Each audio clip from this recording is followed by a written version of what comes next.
It's time for Twit This Week in Tech. We have the big CES show. All of us have been to CES. We're back. We survived. Jason Hiner is here. He's editorial director of CNET. We've got Father Robert Ballecer visiting us, the digital Jesuit. He's back with a lot of toys and goodies from CES. Our own Aunt Pruitt, too. We're going to talk about all the crazy stuff like the Charmin toilet paper Rollbot, the best TV anybody's ever seen, bendable computers, tech that's less techy, and a heating pad for your back. It's all coming up next on Twit. This Week in Tech comes to you from the Twit LastPass Studios. You're focused on security, but are your employees? LastPass can ensure they are by making access and authentication seamless. Visit lastpass.com/twit to learn more. Podcasts you love. From people you trust. This is Twit.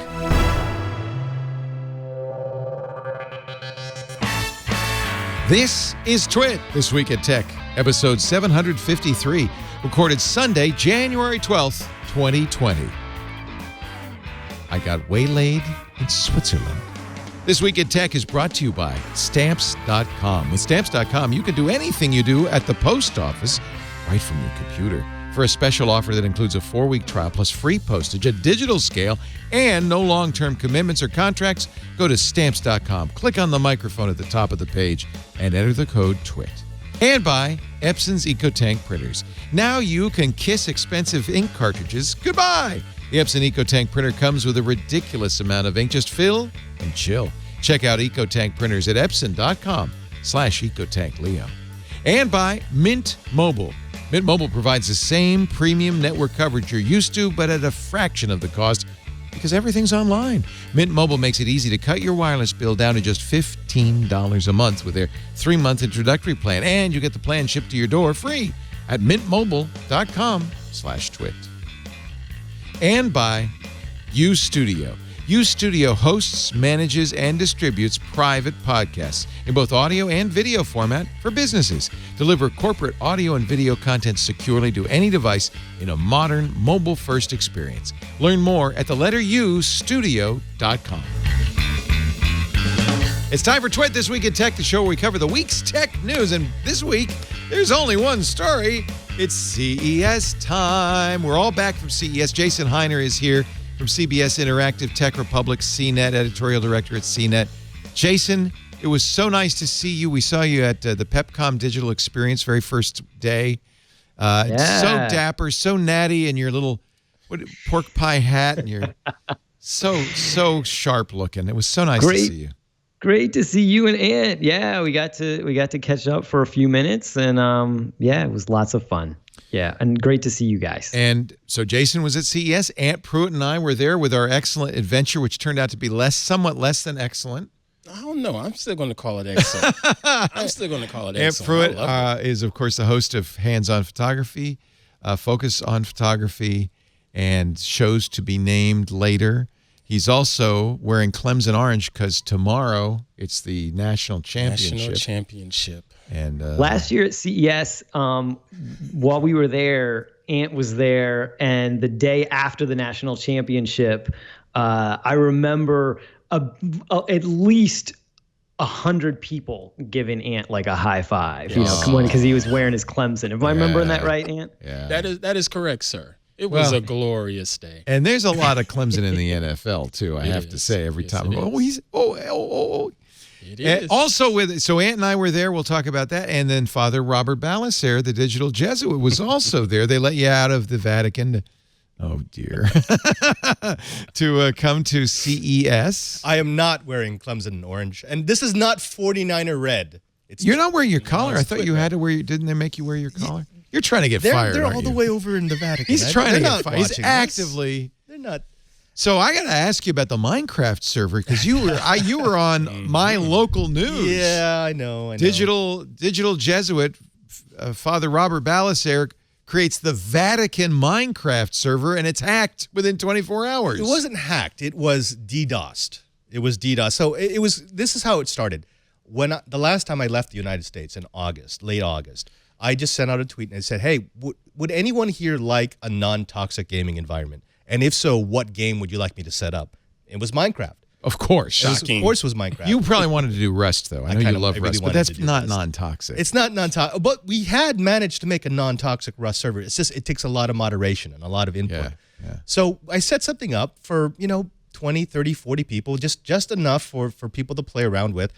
And then it got picked up by a local outlet. And overnight, we went from 20, 40 people to 5,000 people. Yeah, because it's the Vatican. Because it was in the And you Vatican. also tweeted it. And because I tweeted it, correct. And then we had a semi-toxic YouTuber who jumped on. Of course. And he immediately got banned because he was cheating. He was hacking. And then all of his followers decided Was to it OMG Chad? No. I won't mention him. But I will say we almost got DDoSed off the internet. And then Cloudflare reached out. Their president, their CEO reached out and said, Matthew Prince is awesome. we'll protect you. Outstanding. We're big fans. Yeah. So we're still running. We're now up to, we've got 17,000 unique users. We are now also running Rust and TF2. Oh, are you? And we've got something like TF2? 18,000 people in our Discord. So Are you going to run Gary's mod? Wait a minute, you're running TF2? We're running TF2. I didn't know this. Yeah. And you have a very active Discord server. I wanted to sign on so I could chat with you, but you're too big of a star to get. No, I think we could take care of that. There's a role in my Discord server for super awesome Twit people. Oh. I'm not even joking about that. So all of that, if you go to Father's Twitter handle, which Padre SJ, you can see all the links and everything if you want to get involved in that. Some beautiful stuff they're building in there, actually. That's been the most amazing thing. So you have a creative server, but you also have a PvP server. 5 servers. Do you have a survival server? And so you have all the different. That's actually one of the keys to making a non-toxic environment. We have a server no matter how you want to play. Right, because I do both. I like creative, though, and I noticed that Michael, our kid, 17-year-old, and his friends, they still like to build. Yeah. And it's amazing what they've built, and it's amazing what people built there. It really is like Lego. It's more like Lego than a game. It's a creative outlet. And in creative mode, you're not trying to survive or anything. You just get all the bricks you can use, all the different types, and you put it together in unique and beautiful ways. I will say that I was surprised by how many people build cathedrals. Well, it's the Vatican server. But even when it wasn't the Vatican server, so many people were building these huge cathedral-like structures. I'm like, is that the pinnacle? Well, it's nice because instead of taking 100 years, 1,000 workmen, you just do it overnight. It's true. Michael's friends are building a sewer system now. They decided they had underground stuff for the lighting they were using, but then they decided we should also have some sewers and. So they have an infrastructure as well as buildings above. It's crazy. Infrastructure. But I think that is, to me, that's a game. That is a great game, you know? Anyway, it's great to have you. Great to see you. CES was all last week. None of us are sick. This is an unheard of proposition. Hey, this is 3 years in a row for me. The incubation period, we're still within it. Oh, we're still with it. Still happen. Still technically could be carriers. That's fair. I haven't been in 8 years. And one of the reasons I didn't go for so long, partly is it's just a nightmare. In fact, a lot of, last week I asked my panel, how many of you are going to CES? And none of them are going because they're all senior enough in tech journalists. They don't have to go. Right. Nobody imposes on themselves like we did, Ant. Right. That's nuts. Or like you guys do. Right. All of you could have recused yourselves. There's something fun about it, though. I liken it to a football game.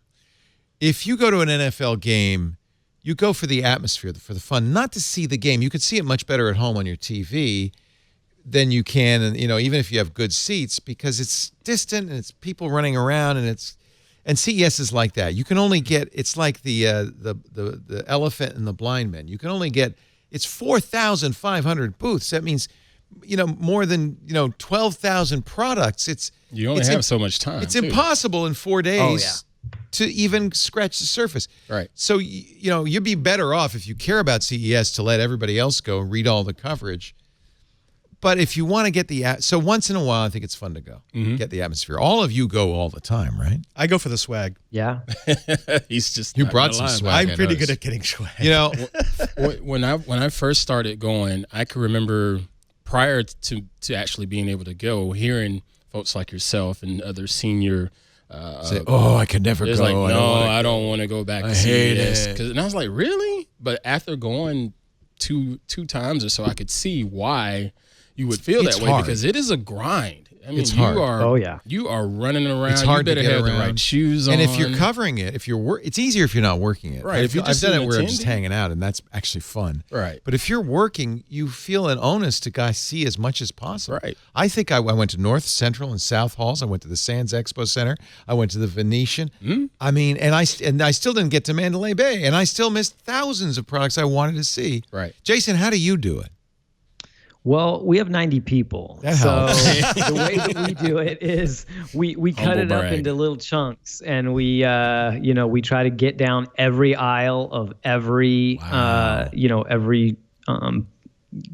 exhibit Do you hall. do it by beat? Do you say, okay, Lexi, you're going to cover health tech and stuff like that? Yeah. Yeah. We do. It's by and large, but then we still even have to slice and dice it, right? Because there's some that have overlapping beats. There's some things there that is in nobody's beat. And so we have to really be strategic about Who'd you the way put in we charge approach of the it. sex toys? That's health tech. Health tech. We have a culture team. So it's actually true. It's culture. We have a culture team, and then we also have a team that's focused on health and wellness. This was a And- big story, partly because it has the word SEX in it. But this was a big story because last year, the Consumer Electronics Association, which runs CES, inadvertently gave an award to a vibrator, then yanked it. I shouldn't. Wait a minute. Pulled it back. Then no, not that either. Canceled it. Thank you. And got a lot of heat. In fact, the company that created that and won the award and then lost the award was smart and went out, did press releases, went on a tour. They got more coverage than they would have otherwise. And I think the CEA said, oops, that was a mistake. Because we've allowed, they used to have adult corner where they'd have adult videotapes in there, right? Eventually they had to exile that across the hall. But it was very sexist that they said, well, you can't have women's health products, but you can have men's. Exactly. Right. I don't know if health. They just tried to treat it like adults this year. I think that's. I think that was better. Now, of course, I'm the one who's not. So did you see it again? So There were 10 booths. I have to say there were a lot of them, and I avoided it. I didn't want to cover it. I didn't want to I didn't even know how. I personally didn't have any interest in it, but that's just me. I went to a suite that had a bunch of products, and I came away. Did you wear your collar? I was wearing my collar. Oh God, that's so good. And I wish I'd I seen came away that. with a gift bag, and I didn't open it up till I got back to my house, and there were 2 of them in there. I'm like, oh, Right. how am I going to explain that when I get back to the Vatican? It's kind of embarrassing, and I don't want to. I don't want to be sexist about it. It is ridiculous that women's health and women's pleasure was somehow second class to men's pleasure. Right. So I'm glad that they did the right thing, but at the same time, do you have any computers? Are there? is there anything else I can look at? I will only say 2 things. One, a well-designed product actually is amazing because it's not just a product. You have to design it for comfort. Well- You have to design it with proper materials. The second thing is... And they're Bluetooth and Wi-Fi enabled right, in many cases. That I do not like because again, and this is not just for health technology. But This is for any technology. When security gets slapped on as an afterthought, you are just asking for trouble. Yeah. But they don't know that in their R&D just yet. Exactly. They're not even considering Right. tech. But you've got these internet-enabled applications, and I'm like, do you really want that? Yeah. I mean, unless you've actually considered how that can be abused, that should not be a feature. Yeah. Well said. Anyway, so good. So if you want coverage, don't come to Twit for that. You can go to CNET. They had a whole section, a whole bunch of health people covering it. Apple was there for the first time in a long time in an official capacity. Apple always sends people, but Jane Horvath, who's Apple's privacy officer, actually did a keynote, spoke in a panel talking about the state of consumer privacy. Speaking of privacy, first time in 28 years that Apple was at CES in an official capacity and made headlines because she talked about encryption, the encryption issue. She says, because remember, Apple was famously asked by the FBI to decrypt the cell phone, the iPhone of the San Bernardino mass murder shooter in 2015. They refused. The FBI backed down. Horvath said building backdoors into encryption is not the way we're going to solve these issues. She talked about privacy by design, but she also revealed that Apple does do some surveillance, that they do, for instance, look for child pornography on their device and on their cloud, that they are somehow, she wasn't specific about this, filtering through your pictures. Is that privacy? And then you have to question, can we balance protecting minors online with protecting people's privacy? That's the hard part on this, because it's their servers, it's Apple servers, right? When they're scanning your photos through the iCloud services, yeah, it's theirs. They have the right to manage it how they see fit. And kudos to them for having some type of cognizance of trying to be aware of the issues of child pornography and whatnot. But then at the same time, did we sign up for them to quote unquote snoop on that? Yeah. You know? Well, and They apparently also have responsibility too, right? Once it's on their servers and they own sort of the part of the data, it's your data, but they're hosting it, so they have some responsibility too. Right. So I think that's where there's a lot of gray area here that still, as a society, a lot of those conversations still have to happen. What are our expectations as a society? And honestly, I think Apple mishandled it. Horvath mishandled it by not saying what they're doing, because there are ways to do this that are non-obtrusive, and there are ways to do it that are obtrusive. Facebook, That's true. Twitter, and Google use something called photo DNA, which is merely looking at the hashes of known child pornography online and looking for the same image on their service. So they're not looking at your images in any real sense. They're just scanning for hashes that match hashes of known bad images. If Apple said that's what we're doing, No worries. no Right. problem. But they didn't say that. But Facebook also employs an army of people, actual humans who have to physically look at the digital imagery and video coming Just through. to find that hash to begin with. And you have to remember, when we talk about asking these companies to self-police or to be proactive, because we just did a huge hearing in D.C. asking these companies to be proactive in their stand against the undesirable elements of the internet. This is what we're asking them to do. This is so hard to do. So this is Slippery slope too. It's Yeah. a slippery, and this is the problem we have across the board, which is, and it's always things like, oh, think of the children. Mm-hmm. They always use these very loaded issues to say, well, it's okay to scan for child pornography. But Apple was unclear about, are they looking at images? Are they using humans? Are they using hashes? They didn't say what they're doing. And is it just limited to child pornography? They're looking for other illegal activity? What exactly are they doing? Or is it an issue of Ms. Horvath wasn't coached on what to say? And I would expect at some point to hear more detail. Right. So she raised a little bit of controversy by talking about that, but it's just not clear what Apple's doing. Mm-hmm.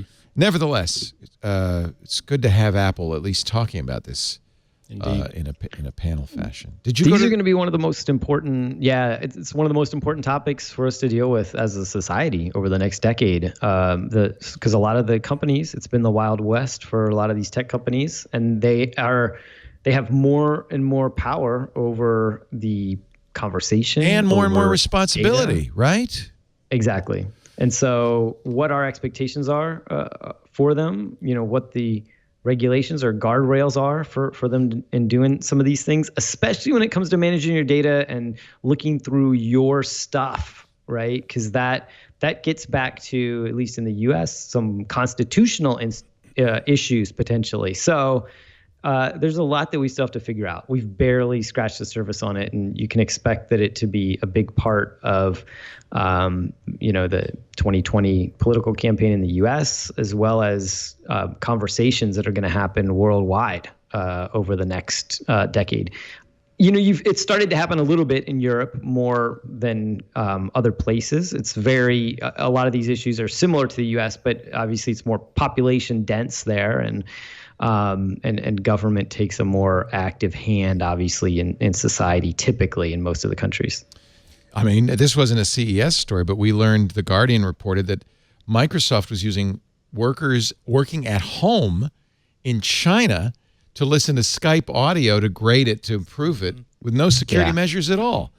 So, there's a lot of this happening in Amazon and Facebook. Yeah, remember Siri and Echo and Google Assistant all had the same problem. Now we're finding out Microsoft was doing this. We understand that a lot of these services need to have some humans comparing what the system heard with what the person actually said.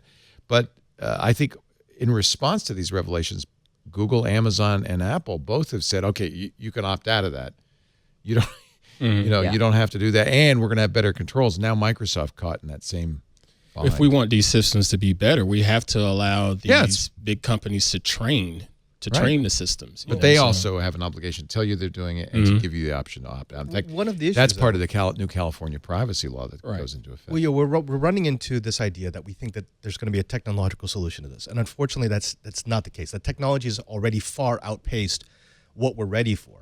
The problem is we have not developed a consistent morality about what we want them to actually do. Well, and you can see how hard it is. Right. Because we can all say, we want both. Should there be something to stop child pornography? Everyone's going to say, yeah, of course. Okay, well, if we're already looking for child pornography, what about drug activity?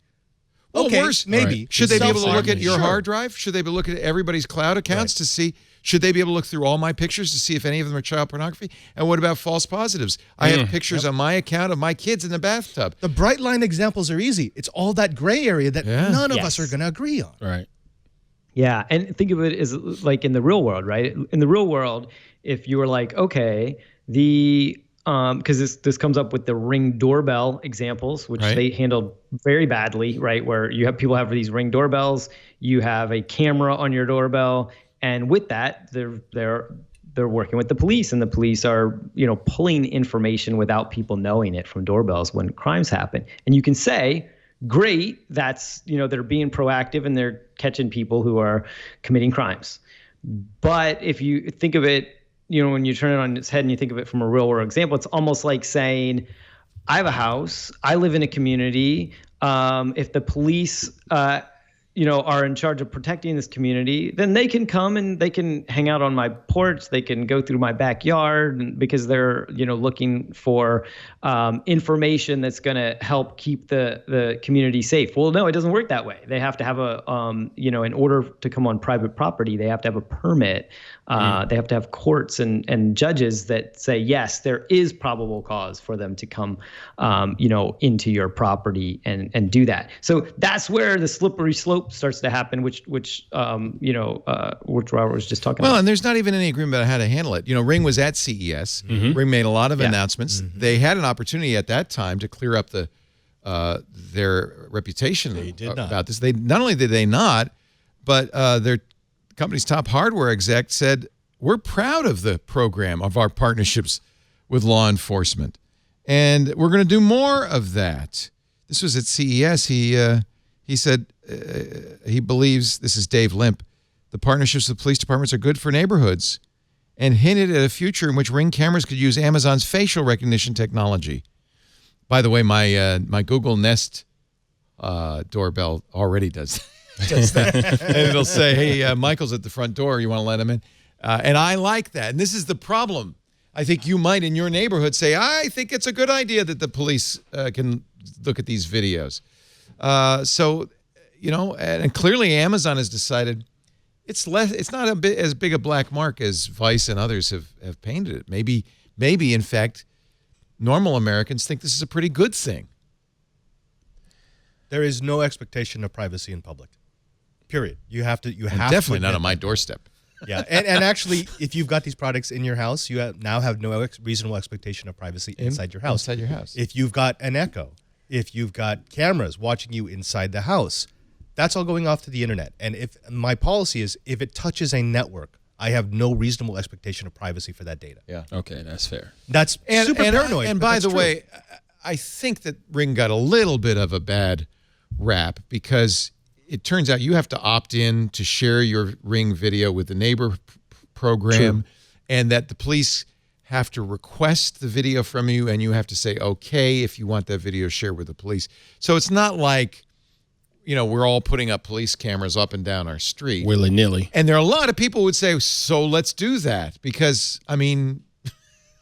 Except those programs get misused all the time. And misused. And there's a great example of that, which is geolocating of cell phones. That was only supposed to be available to law enforcement agencies. Look at that. And it turned out anybody who could set up an account could represent themselves as a bounty hunter and therefore be illegally able to obtain records for any phone for like 55 cents each. And I see people on Twitter this week saying, I got my email from Google Maps that shows my entire year of locations and all the places I've been. Isn't this cool? And I turned that off. So one of the things amazing. too that Alfred Ng from CNET from our publication has been reporting pretty adamantly on some ways that Ring has not been forthcoming about the way that they're using it. And it's not just the ways that you thought. Like you said, Leo, if it was just the way of I said, okay, I'm connecting my camera to the police network and I'm giving them permission to use it, then that is much more clear and transparent. You could be fine with that. What's happened is to what Father Robert was talking about is the ways that they're using it that we don't expect, that's where the problem comes in, right? And it's very tempting for them to have this ability. And what we've seen is Amazon has in some ways been not so forthcoming about some of the data that they are sharing with police, even when it's not just those straight sort of opt-ins. Well, and that's where this gets dangerous. Here's the good news, at least in California now, thanks to the new California Privacy Act, companies who want to do business in California have to reveal what information they gather. They have to give you the right to delete it. I think that's going to help. It's kind of our own GDPR. And because California is a big part of the U.S. economy, I think most companies are just going to say, well, we'll make it for all customers in the U.S. I hope Ring will pay attention to that. It's dumb of Amazon because people are already very nervous about Amazon and what Amazon's gathering. And Amazon, I mean, that's their business. We thought they were in the retail business. We thought they were selling books. Oh, no. They're in the data business. They're gathering data. That's what they do, and that's what they do so well. Weren't they throwing stones at PayPal's acquisition here recently? Probably, Amazon? Probably. I think they were. Yeah. Yeah, they're in the transaction business. They want to be in the middle of every transaction on Earth, making pennies off of every transaction, digital and physical, right? Physical packages, but also delivery of data, whether that's images going from your doorbell to the police or to the cloud, or whether it's you buying music digitally or storing your information or your company on their servers, or them delivering packages to you, right? They're in the information of delivering bits and atoms and making a profit off of every one of them. Let's take a little break. There's so much more. We haven't even really gotten into CES. Father Robert's got a lot of stuff. I brought something back. Oh no! Ann has some stuff. We're going to talk more about CES. Jason Hiner from. Now, can I still say Tech Republic or just editorial director CBS Interactive? Is that really what it? So I'm not at Tech Republic anymore. You're not. Okay. Bill Detweiler's the editor-in-chief. I guess Tech we had this Republic conversation. now. You are editorial director for CNET. That's right. That's the title, which is CBS Interactive. That's right. Still at CBS Interactive, just running a different site. Yeah. Different brand. Yeah. And we saw a lot of people from you had how many? 90 people? Oh my gosh. And kept running into his former colleagues. It was so awesome. Lexi was in the lobby and it was great. It was fun. They walked up and greeted me and hugged me. They remember you. It was so, oh my gosh. You're that guy who wears orange. One of the best hires I ever made, Aunt Pruitt. Oh, thank you, sir. Me too. Yes, I'm Me glad. too. I'm very, very glad he's working for Our me. show today brought to you by Stamps.com. If you mail stuff, and who doesn't mail stuff, whether you're an Etsy, eBay, Amazon seller, if you send out bills or brochures, you mail stuff. If you're a realtor and you're sending out little brochures, you mail stuff. But you don't need to go to the post office to use the great services of the U.S. Postal Service. In fact, the best way to do it is right from your desk with Stamps.com. Stamps.com saves you time. No more searching for a parking place, getting out of the car, getting in line at the post office.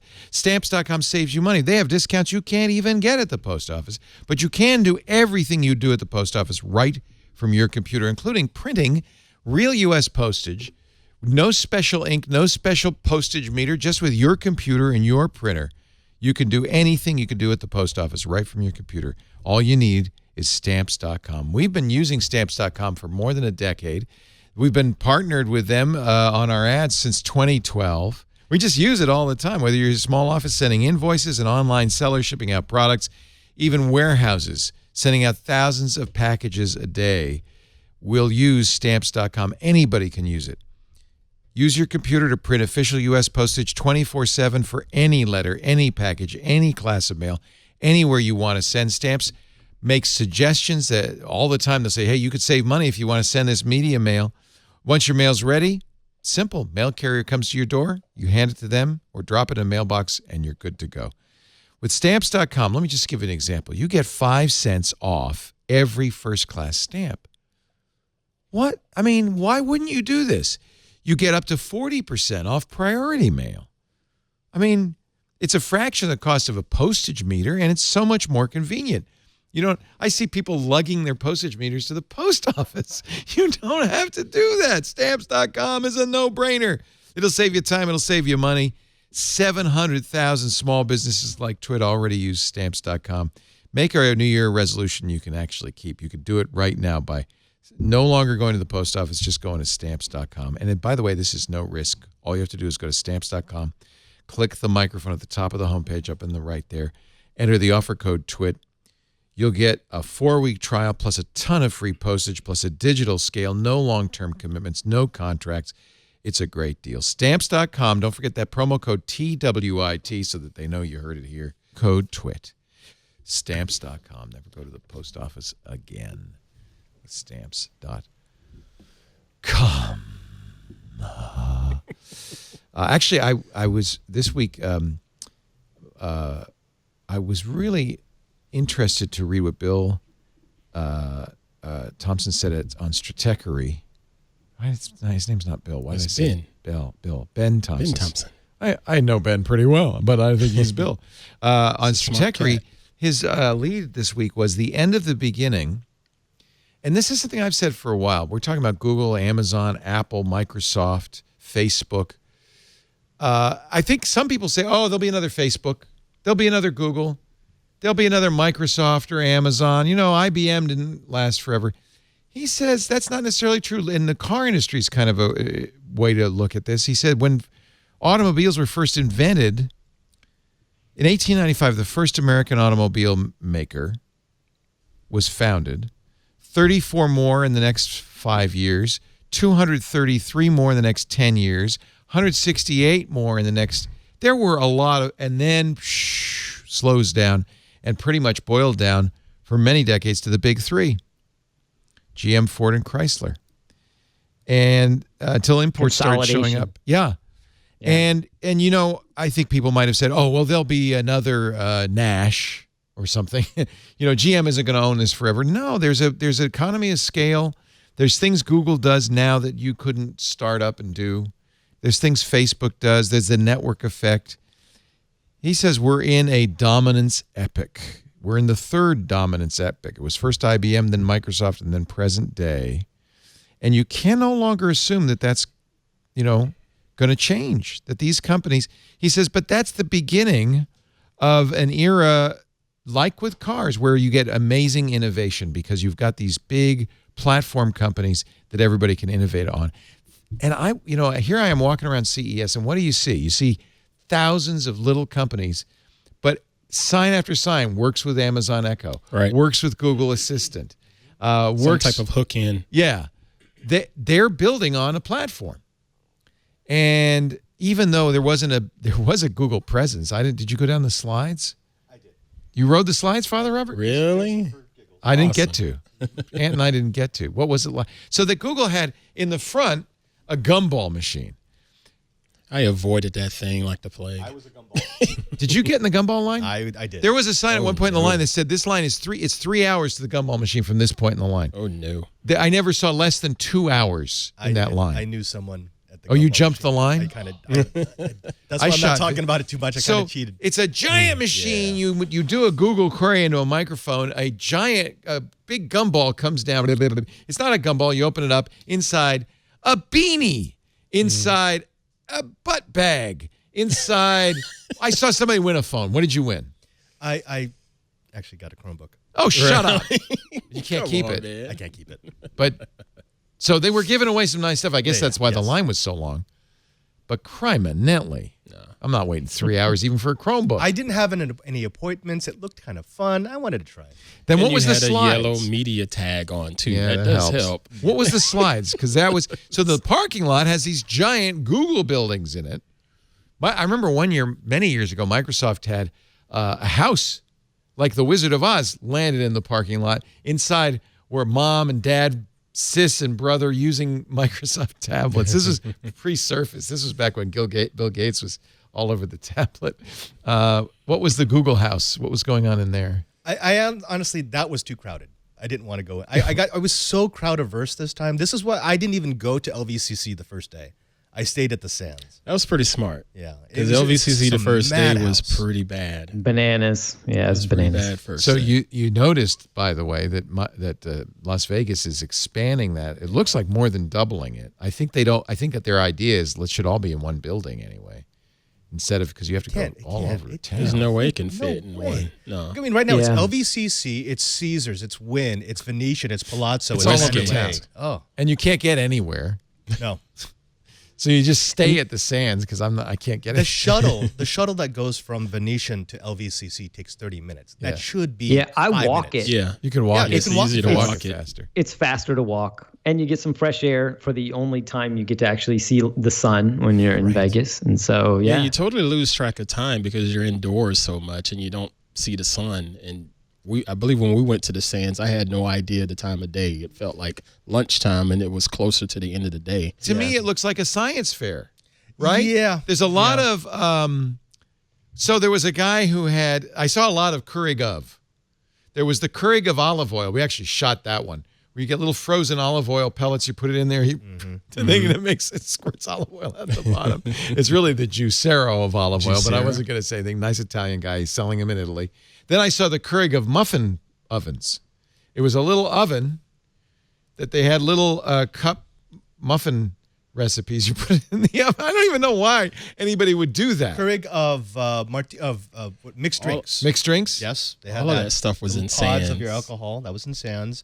They had the Keurig of nitro brewed coffee, which was interesting. It's a very different taste. Yeah. It's know nitrogen about that extracted, so you take coffee beans, you put them under pressure with nitrogen, and it acts as a solvent. We shot my favorite Interesting. thing there, I was really glad I went to the basement. I walked miles before I found anything good.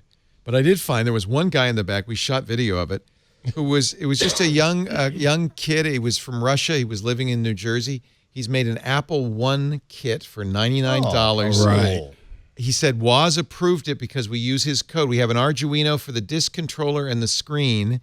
And I said, well, what's that? He says, it's 6502. I said, where'd you get a 6502? Well, he said, well, there's some old ones from MOSFET, but there's a guy who makes them now. There's a guy fabbing 6502s. Oh, that's He comes with a breadboard, all the chips. You don't have to solder. You put it together. $99, you can have an Apple One. I says, is it a lowercase? He said, no, of course not. It's an Apple One. It's all that's caps. old school. It's That's old like school. 1976 technology. I thought that to see a kid, he was probably 25, doing that warmed that. And the fact that he contacted Woz and Woz said, yeah, I like that idea. Go ahead and do it. You know what I So don't Steve like about Wozniak, Sands? co-founder of Apple. Oh, thank Very you. nice. Right. Thank you. Wow. Well, I mean, there are some people who don't know that. They might think I'm talking about some sort of kangaroo or something. So, yeah. One of the trends from the Sands, from the innovation pavilions that I do not like is their tendency to ghettoize the individual So it areas. used to be by category, right? And Right. now it's by country. It's like Korea. It's so you go to Israel. France. Yeah, we walked through a lot of the France side.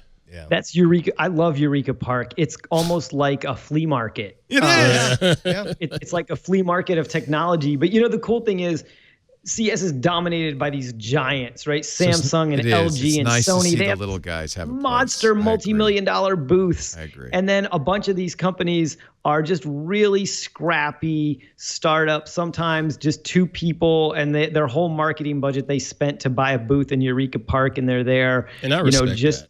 just trying to peddle their wares, and get somebody to believe in what they're doing. And there are people, like you said, from all over the world. And some of those are companies that are pretty big. If this was a show in Europe, they would have a bigger booth, but they're here, so there's a little bit of everything. They're just people that are pretty passionate. Some of them aren't very polished about the way that they're giving their presentation. That's right. So you have to kind of read between the lines a little bit. I wished I could have... great. Honestly, stopped more booths there and given more of them my attention. But it was the so hard worst to thing is hear you in feel there. guilty because you can't. You Yeah. can't. There's so many people there.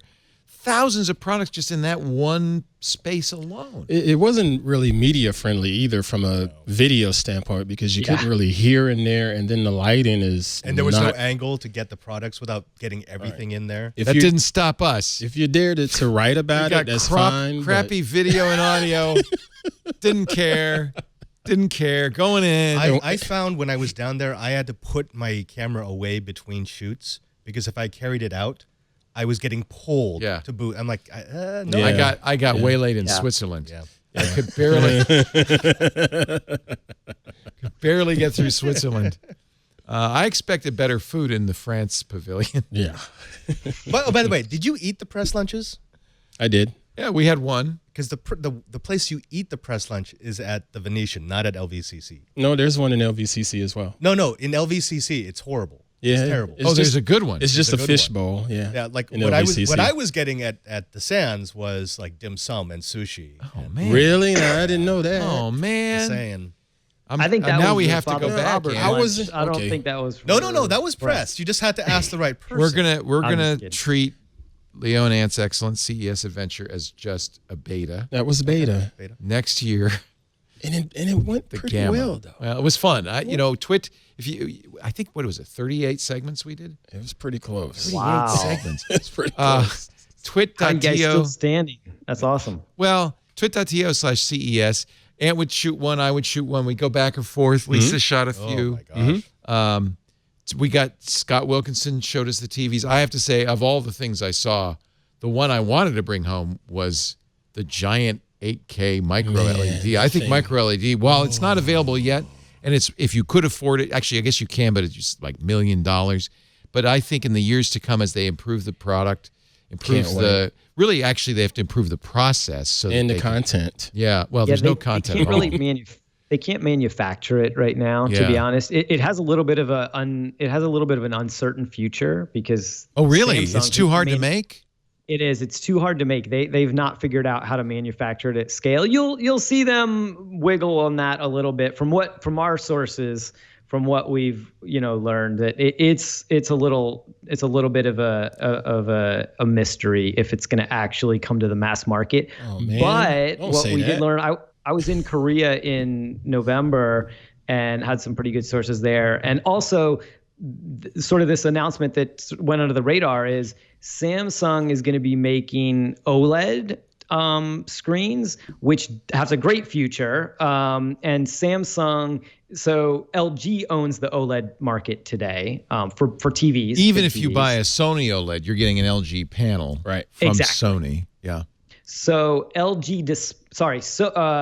Samsung Display, which is a competitor to LG Display, which sells all those, they announced in the fall very quietly that they're announcing what they call QD display, which if you look at closely, it's actually OLED using quantum dot. Sorry, Right. this is very wonky, but Right. Essentially they're taking the technology that they've learned to do with their QLED displays and bring sort of this mashup of OLED and with QLED, which is just a film on top of the screen. I was surprised. In short term is probably the future. I did see at that time. I agree with you say- 100%. Yeah. But remember how long it took OLED to get to maturity. There were all sorts You're of right. problems with OLED. Right. Maybe it'll be 10 years. Micro LED, I think, will get there eventually. But yeah, it's not next year. It's not the year after. It's a few years off. Yeah. I have No, to you're think right, it was interesting to see that Samsung's QLED technology, which I thought they owned, showing up with Hisense and other companies. Apparently, other companies are able to make QLEDs as well. I don't know if that's Samsung licensing it. Hisense has some great displays. There's some beautiful stuff. It's just a film. They don't own the Technology. the name QLED. Right, Others right. can use that, and so but Samsung's technology is a little bit further ahead. They talked about some things that they've done. I did see the one. It didn't get much press, but I thought it's the nicest TV you could buy today is the Samsung 8K. They call it their Infinity display. Yeah, that was gorgeous. It is literally bezel-less. It's an Yeah. 8K display that is literally bezel-less. I saw like a soccer match on it, and literally when the ball gets kicked, on our TVs today, we don't think about it, but there's like a blur There's as a the blur ball that goes goes by. You don't see any blur as the ball moves in this 8K. And as the runners are running, you see every pixel of them running. I thought, oh my gosh, to watch a sporting match. That's it. That's an LCD TV. But see, that's why I that like right? what Asus had. It is. It's a Yeah, QLED. QLED. LCD. Asus had their 360 series of monitors that refreshed at 360 times a second, 360 hertz. That's another thing we saw for gamers. This Yeah. is going to be really interesting. It wasn't just Asus. We also saw LG had one. The variable refresh rate. So if it uses G-Sync, Right. the NVIDIA card can say, okay, faster, slower, Yeah. faster. That's wild.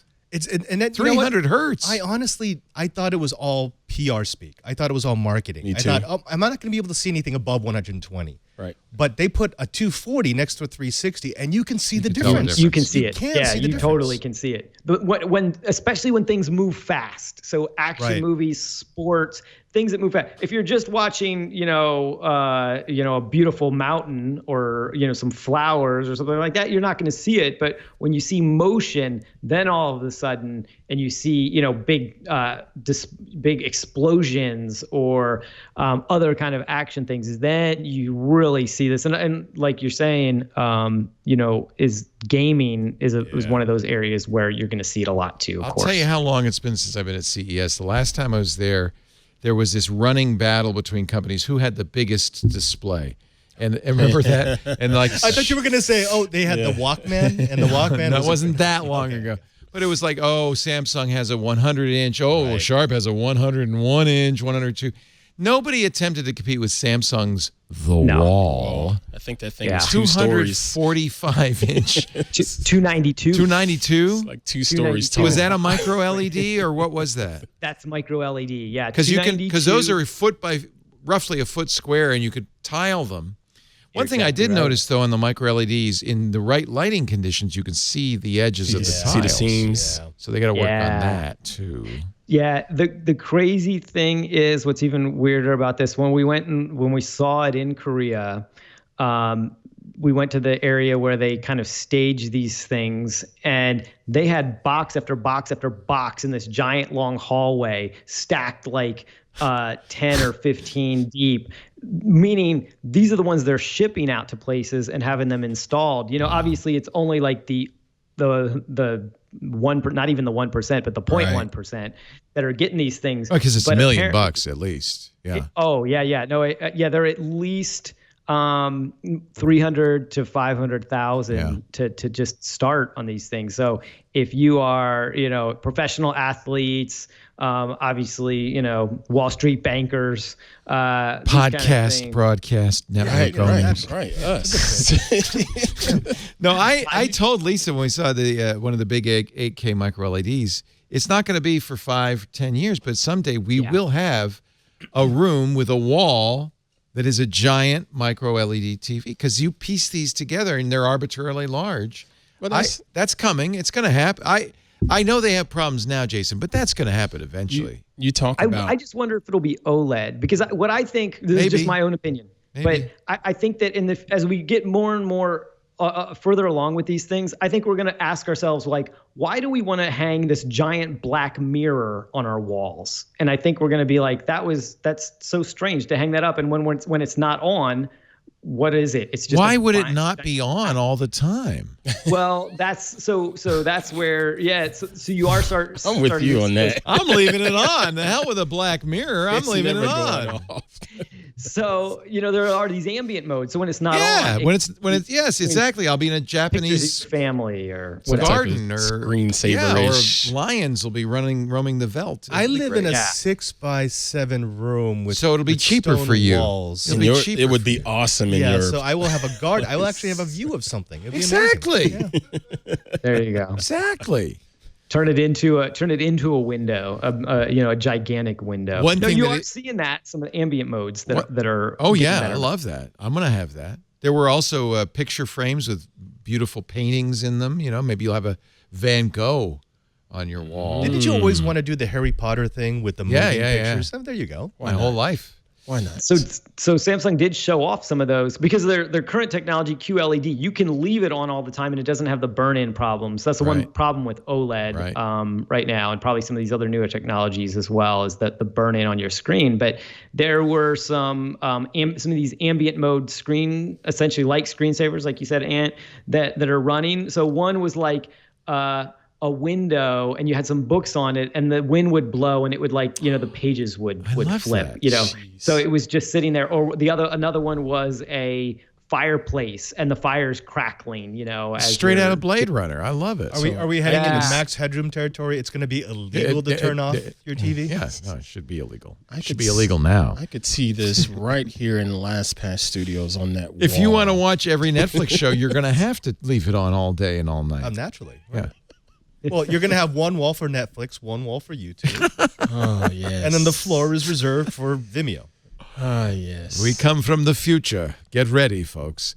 Actually, one thing that we saw a lot of is the fact that these OLED screens can bend. So we saw a lot of curvy stuff. We saw a lot of folding phones. Was it Royale had like a cylinder with a screen around it, all sorts of things. It was a smart speaker-ish. Yeah. They were the first to do the folding phone last year at CES, and then everybody copied. Although John Gruber, writing in Dairy Fireball, talked a little bit about the fact that CES should be called the Concept Electronics Show because a lot of these folding phones will never be sold. I would prefer that, actually. Don't call it Concept because it'll be sold everywhere else but the U.S., so it's not a concept. That's what I liked about CES of the past, where you would see stuff that you knew wasn't going to see the light of day outside of a lab. Yeah, I but love that's that Sony's car. Sony got a lot of attention because at the end of their keynote, they said, and we have a car. Oh, yeah, and all of everybody the said, sensors. what? They didn't expect that, but it's not a car you'll ever be able to buy or they'll ever manufacture. It was just a concept. Yeah, well, the show was originally a place where product buyers from big, retailers would go and they'd pick okay, I want, a bunch of those. Make that for me. I'll buy 1,000 of those. Yeah. Exactly. And they would put their orders in, and then it evolved into a little bit more of a concept-y kind of show.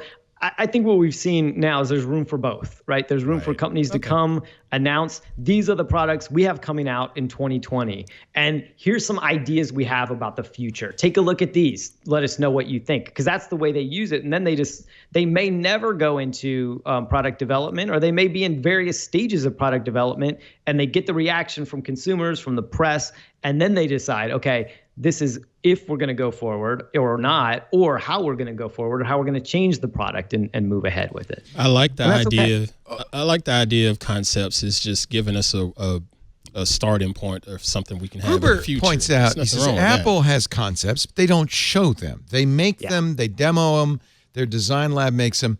They don't show anything till they can sell it. Project Purple. Charging that. Project Purple. Well, the power mat was a mistake. Okay, you're right. So maybe they are changing, but there is something to be said for a company that, every company's going to do concepts. That's part of the design process. Right. Showing them off shows, I think in my mind, shows a little weakness. It's almost saying, see, we can innovate, we can develop cool stuff, but if you're not going to make it, if you can't make it. You can't turn it into a product. If Sony cannot make that car, will not make that car, there's no point. But Sony can partner. No, that's not the point of that car. The point of that car was to get attention. Right. The point of the car was exactly the same point as the Charmin toilet paper robot. Rollbot. Best product on the show floor. So this is the thing that always gets me about CES. Actually, let me take a break, and then I'll tell you the thing that always gets me about CES. Yes. And then Father Robert brought a bunch of stuff, so we got to do a little show and tell. Robert Ballecer, the digital Jesuit, is here on leave from the Vatican. When do you go back? Wednesday morning.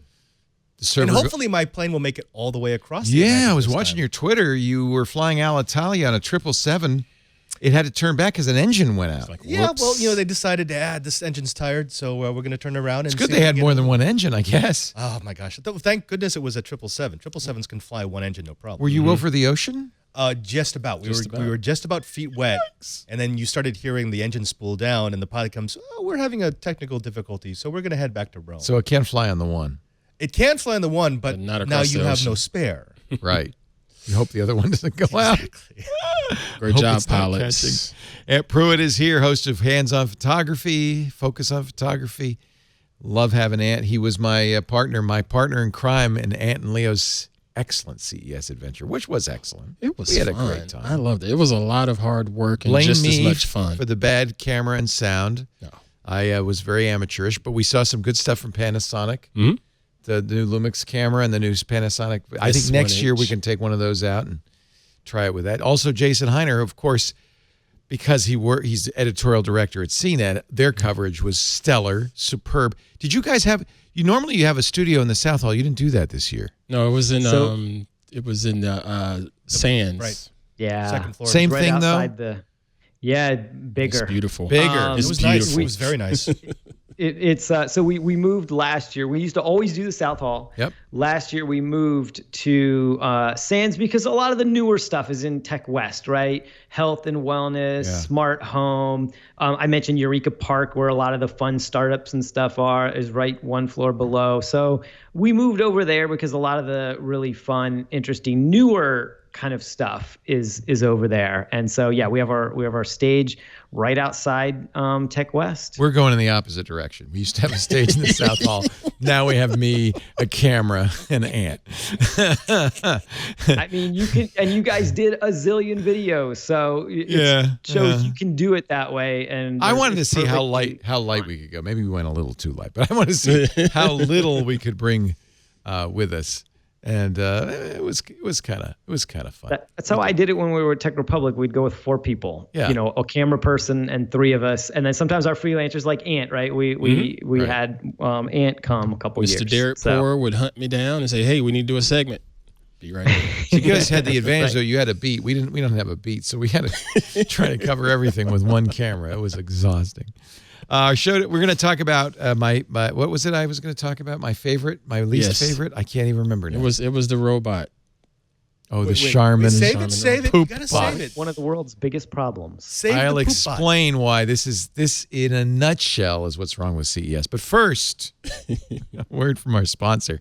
This is what's right with Epson. Epson makes printers, right? And they make inkjet printers, and for a long time make cartridge printers. They had the courage to say, maybe there's a better way to make an inkjet printer. Maybe instead of cartridges that run out in the middle of the print job every few weeks, we could put a big tank on our printer, 4 tanks, black, cyan, magenta, and yellow. You fill them up, print thousands of pages before you need to put more ink in. Maybe we could do that. But then they realized, well, this is going to take a smart consumer, because the consumer is going to look at the box and say, "What? You got 2 years of ink in the box. It's going to cost a little bit more, right?" They have to make that. They have to understand that's going to save you money in the long run. It's going to save you frustration. You get all the beautiful color of an inkjet, but you also get up to 2 years of ink in the box. I even bought an extra set of ink bottles because I thought, well, you have to always have more ink. No, it's more than a year. Go ahead, print all the documents, everything you need in beautiful color. Don't worry about it. You're not going to run out of ink because of those great Epson EcoTank printers. Color-coded bottles. You can't load them wrong. You can't spill them. They're easy. There's a whole range of them. Perfect for every need.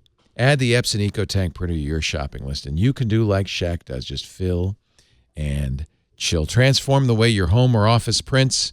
Do away with out-of-ink frustration. Go to epson.com/EcoTankLeo, EPSON.com/EcoTankLeo for Epson's EcoTank printers. I think they deserve a lot of credit for considering their customers first and doing something that was a little scary. Took a little courage at first, but man, does it make a difference. Epson.com/EcoTankLeo. Just fill and chill. Epson.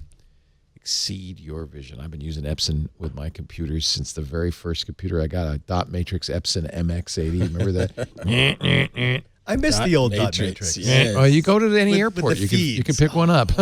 Tractor feed, burst and decolate. Epson, or you can get the 21st century printer, epson.com/ecotank. Leo. Thank you, Epson, for supporting Twit. So Can I give a shout out real quick before we start it? Please. Can I give a shout out to Father Robert on the? I just noticed the inside joke on his laptop. Not inside joke, but inside reference to one of the best Star Trek episodes there is. what does that say? Boy, you have good eyes because I can't Shaka read it. when the walls fell. It's an episode, Darmok and Jalad, which is about storytelling. It's about diplomacy. It's about it's amazing. If you watch no other episode of Star Trek, if you're not a Star Trek fan, watch that one. If you are a Star Trek fan, look it up. It's one of the best. It's incredible. It's a great episode. It is You incredible. guys are such nerds. Nerds. Nerding out. City. All right, sorry, nerd out. Done. Nerd City. I could stare at that sticker all day. I wouldn't even have gotten it. That's No amazing. clue. And I consider myself a Star Trek fan. No clue. Notice Is that all of my Picard? stickers are Who is that sports on the? related. Who's That's that? Picard. That's Picard doing his face Picard palm. face palm. Are you excited about the new Picard? Please let it be good. Please, it has to be good. It Do looks not good. The destroy my previews childhood. look good. Don't Oh, by the they? way, Yeah. do you like what I did with the Twit sticker? Look at that. The That's overlap. It's nice. Well Look at played, that. sir. So Look at that. you have to. This is my problem, and no disrespect to CBS Interactive, but I don't want to buy CBS All Access. I didn't do it for Discovery. I don't know. I don't have feel to. like they're twisting my arms. If you want to see Picard, you have to subscribe. Netflix everybody's in doing it. Rome has the CBS shows. Oh well, I'll just use Okay. ExpressVPN and I'll surf. ExpressVPN. I'll surf to Italy. Thank you, Outside the US. ExpressVPN. Thank you. Yeah, outside of the U.S., CBS has a deal with Netflix, and you know most of the shows are internationally streamed on Netflix. you're- again, full disclosure, CNET is wholly owned by They're gonna be mad CBS at by you. Viacom CBS. Yeah. Are they going to mad at release you. all the episodes at once, or is it a week by week?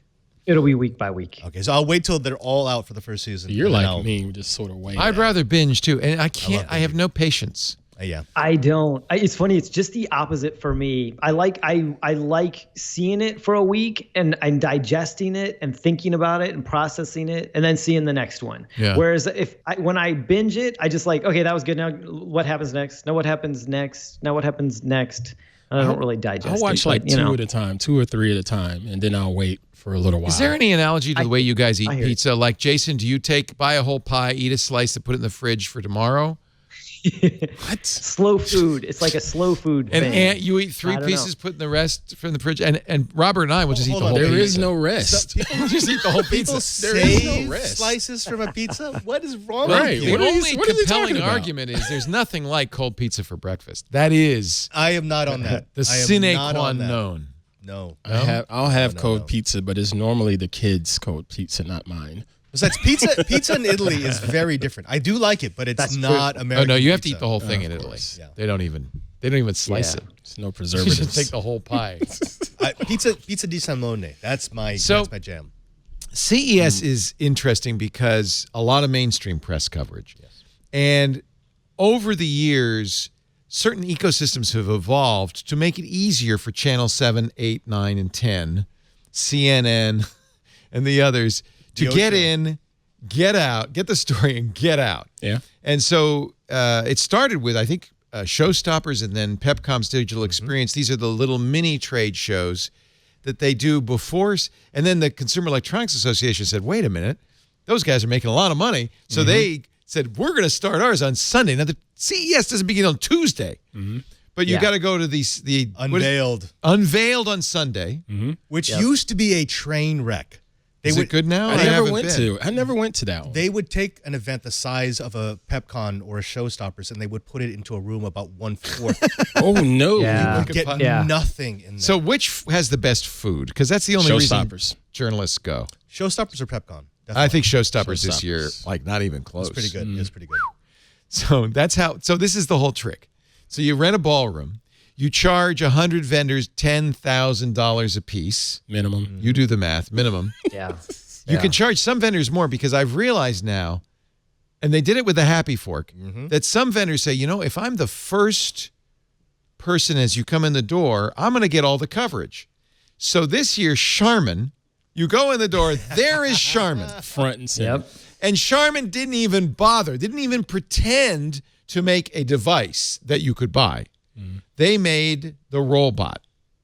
And I went up and I asked the kid I said, did you invent this? He said, yeah. So when can I get it? He said, you're never going to get it. What's the premise? It has the Charmin bear on the front. It has a toilet paper roll on it. If you are sitting on the can and you run out of toilet paper, the bot brings you to. First of all, One that's of the nuts. world's biggest problems. If you it's go just in nuts. and there's no toilet tissue But they're- and you're in an emergency, what do you do? What are you gonna call up do? The robot. IOP, Internet of Poop. That's it. But they knew they did that, and they were the first thing in the front door in the very first trade show on yeah, Monday of night. course. All the CNN press. would go in, cover it, and leave. All the press. We've been at CES. Here's the greatest story, the Rollbot. And it's a free ad for Charmin. They had a gold toilet seat. I said, what's that do? Nothing. Nothing. Just a gold toilet seat.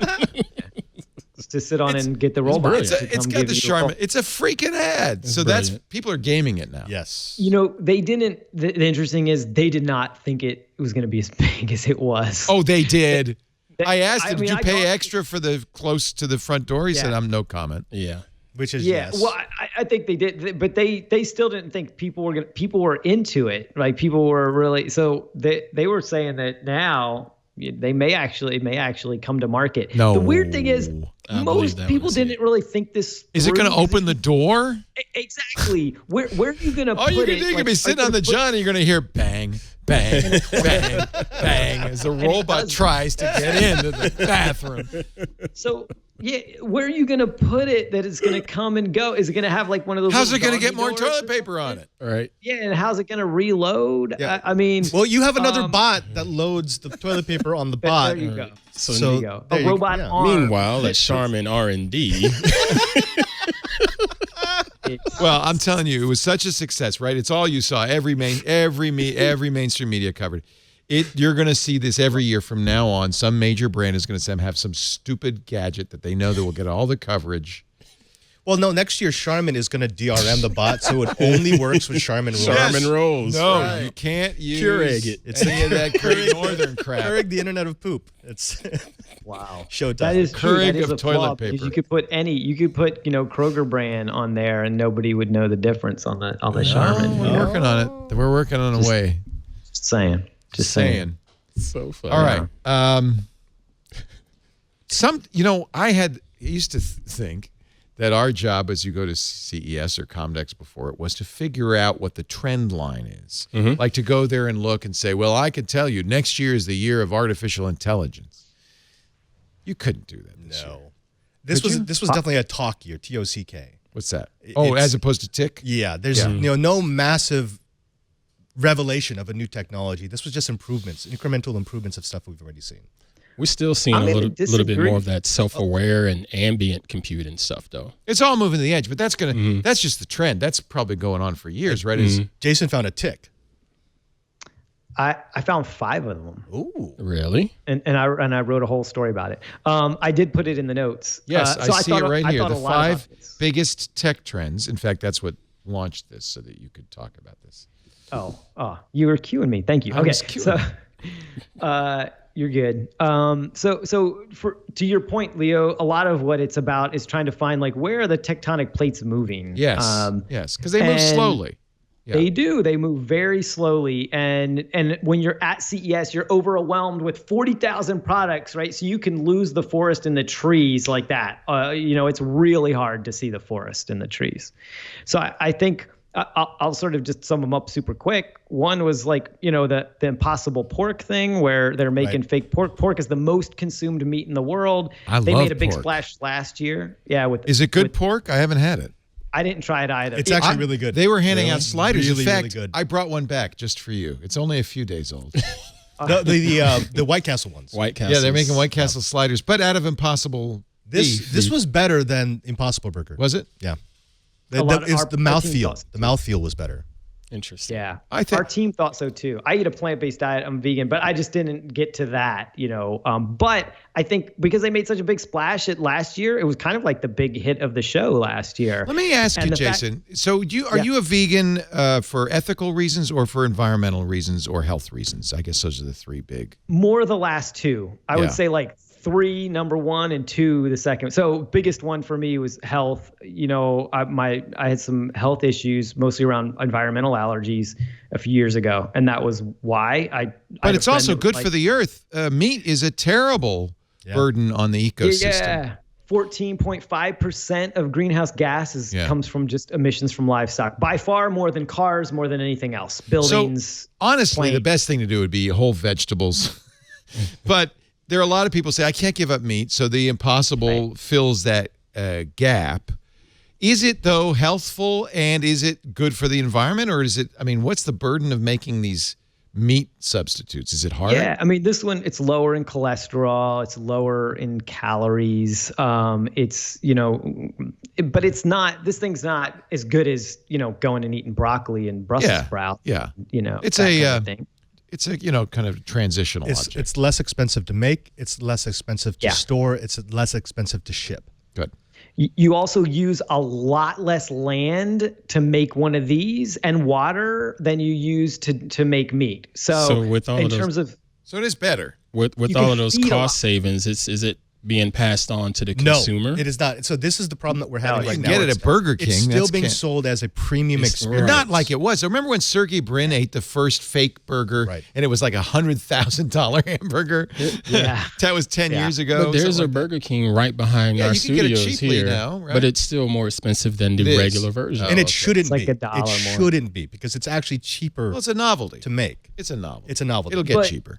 It's economies of scale, right? Once they can make these at scale, it should be much cheaper ultimately, and it'll be it'll be more economical to feed a lot it people because you're using less land. So that was my question: is it really an improvement? It sounds like it is. It is, but it is economies of scale. To Ant's point now, and in the near future, it's probably going to continue to be more expensive to do these things because they're just not doing them at the same. So what's the trend? The trend isn't Impossible Pork. No, the trend is that food. Last year it was a big hit. You could say, oh, that was a novelty. That was a 1-year kind of thing. The fact that it was like one of the biggest hits of the show again this year is really that.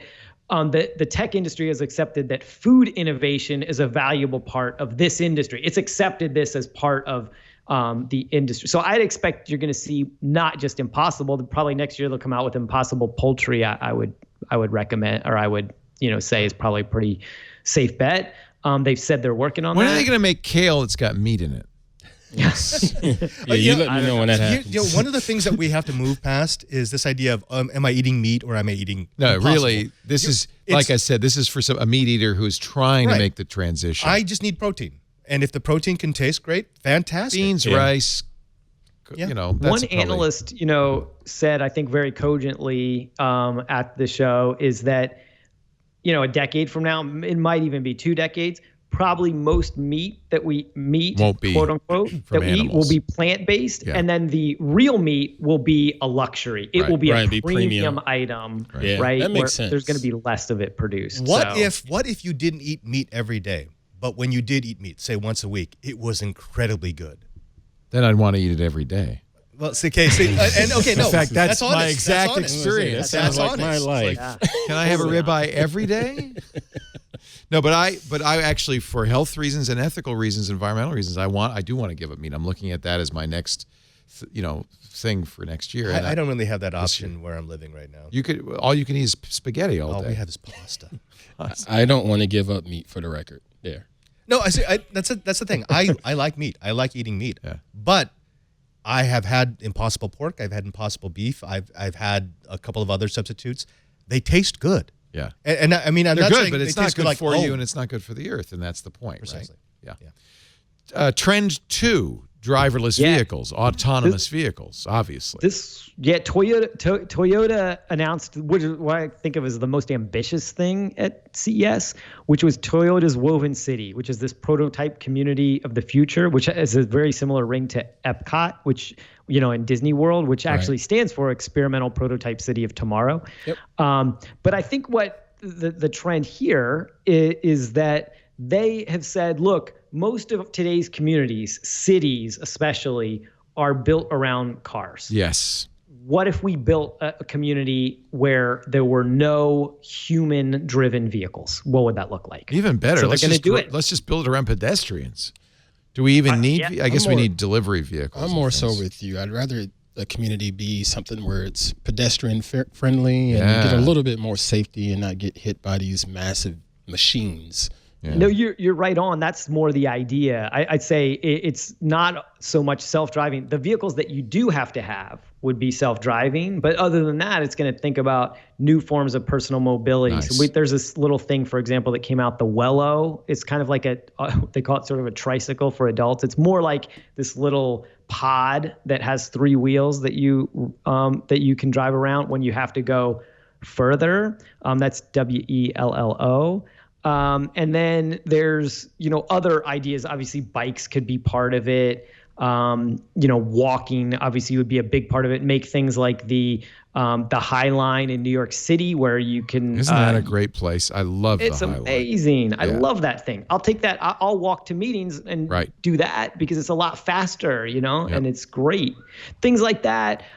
So that's the idea. And my point in this was that if this takes off, look for other communities and even companies, because sort of the weird thing is this is a company city, right? But they're letting normal people essentially move into this place, which sits at the foot of Mount Fuji as well. And the idea is if this takes off, look for other companies and communities to replicate it. Super ambitious idea, interesting. We'll see what happens. But obviously, it's a good thing that people are thinking of, like, how would we innovate not just technology or not just a product, but like the way that we can optimize, the way that we get together. A lot of companies had these people mover style little pods. This more is than just not Toyota. the first time this has been at CES. 10 years ago, I actually dropped a link into the doc for this.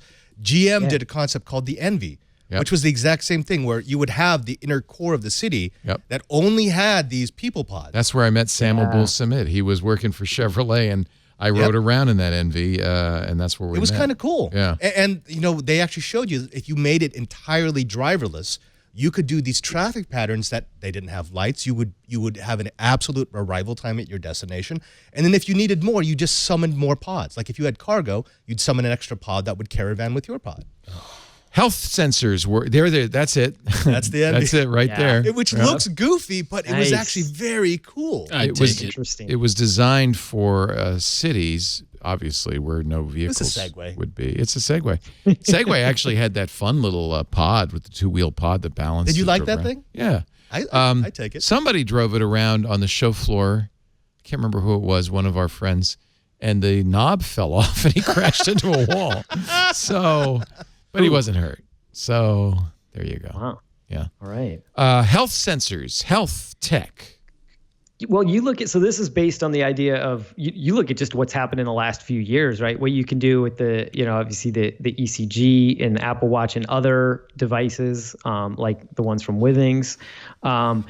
There's tests and things that you can run on your own wrist now, where devices that you've gotten for under, $500 that you used to have to make a visit to the hospital and get an appointment, and would cost you thousands of dollars, right? So like a heart rate variability, for example, which is a tests or essentially a sensor that tells you your stress levels.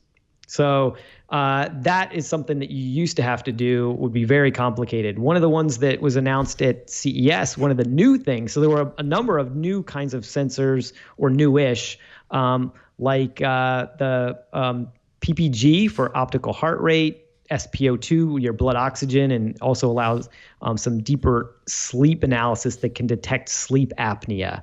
Right now, you have to do these really expensive tests often we saw the Better, for for instance, which Micah Sargent loves, which is essentially a sleep study in your bedroom because you've got this thing glued on your forehead. Leo, you're wearing a sleep study right now. I thought I was getting a brain upgrade. You told me this would be a brain upgrade. So those are Bluetooth headsets. That's the Cocoon Relax. KOKOON. Correct. So they're super low profile. They're made out of material so that you can actually sleep with these things. I have been sleeping. They with have this. little metallic, electrodes That's inside. an EEG. What? Right. So it can actually detect when you're slipping into unconsciousness and when you go into REM. I think I'm slipping into unconsciousness right now. I know I've been trying this. The cool thing Does about it help this, you sleep? It does, because I would buy these if it helped me they've sleep. got this like the sounds of the waves, but as you drift off, it starts to lower the volume, and then as you slip into REM, it will switch into white noise. I need to try these. Yeah, they're actually very, and they're Are you super, sure super as you slip comfortable. into REM, it doesn't start saying, remember, you are the Manchurian candidate. Buy the impossible pork. Yes, eat the pork. No, the app actually lets me know. I can chart the night. Like I spent this much time. Do they sell this yet? Oh yeah, it's on Amazon. It's for like $3.49. Oh, yeah, Yeah, so it's caramba. expensive. I'm it's like expensive, the worst but sleeper at the studio. I need to try that. that's why I wanted. That's why I wanted that. You should set. try to sleep in bed instead of at the studio. I think that'll help. Oh, boom! That explains it. Yeah. We try not to sleep during the shows. $3.49 noise canceling headphones with Bluetooth app for sleep aid. That's my new travel set. When I fly, that's going to be what I'm using. Nice. Yeah. Nice. Does It's it a great just- it's example of just- another one, right? Yeah. Go ahead, Leo. So does it just the two things you can have waves or white noise? No. It's actually a full Bluetooth headset.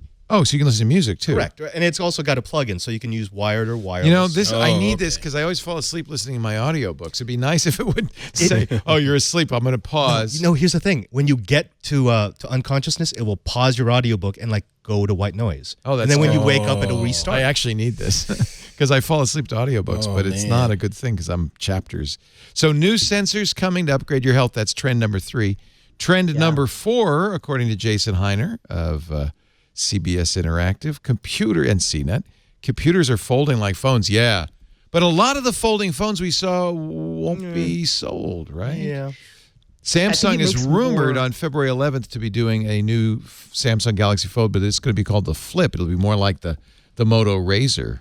Hello, Yeah. Moto. Yeah. These make so my colleagues and I were talking a lot about this last week, and we think these things make a little more sense as tablets and even computers than they do on phones. Phones is, the Galaxy Fold was really about a phone that folded into a small tablet, at its core, right? But when you take this, the interesting thing about this is this horseshoe bend, which is the reference design that Intel I'm told showed that off. Intel wouldn't let you bend it, though.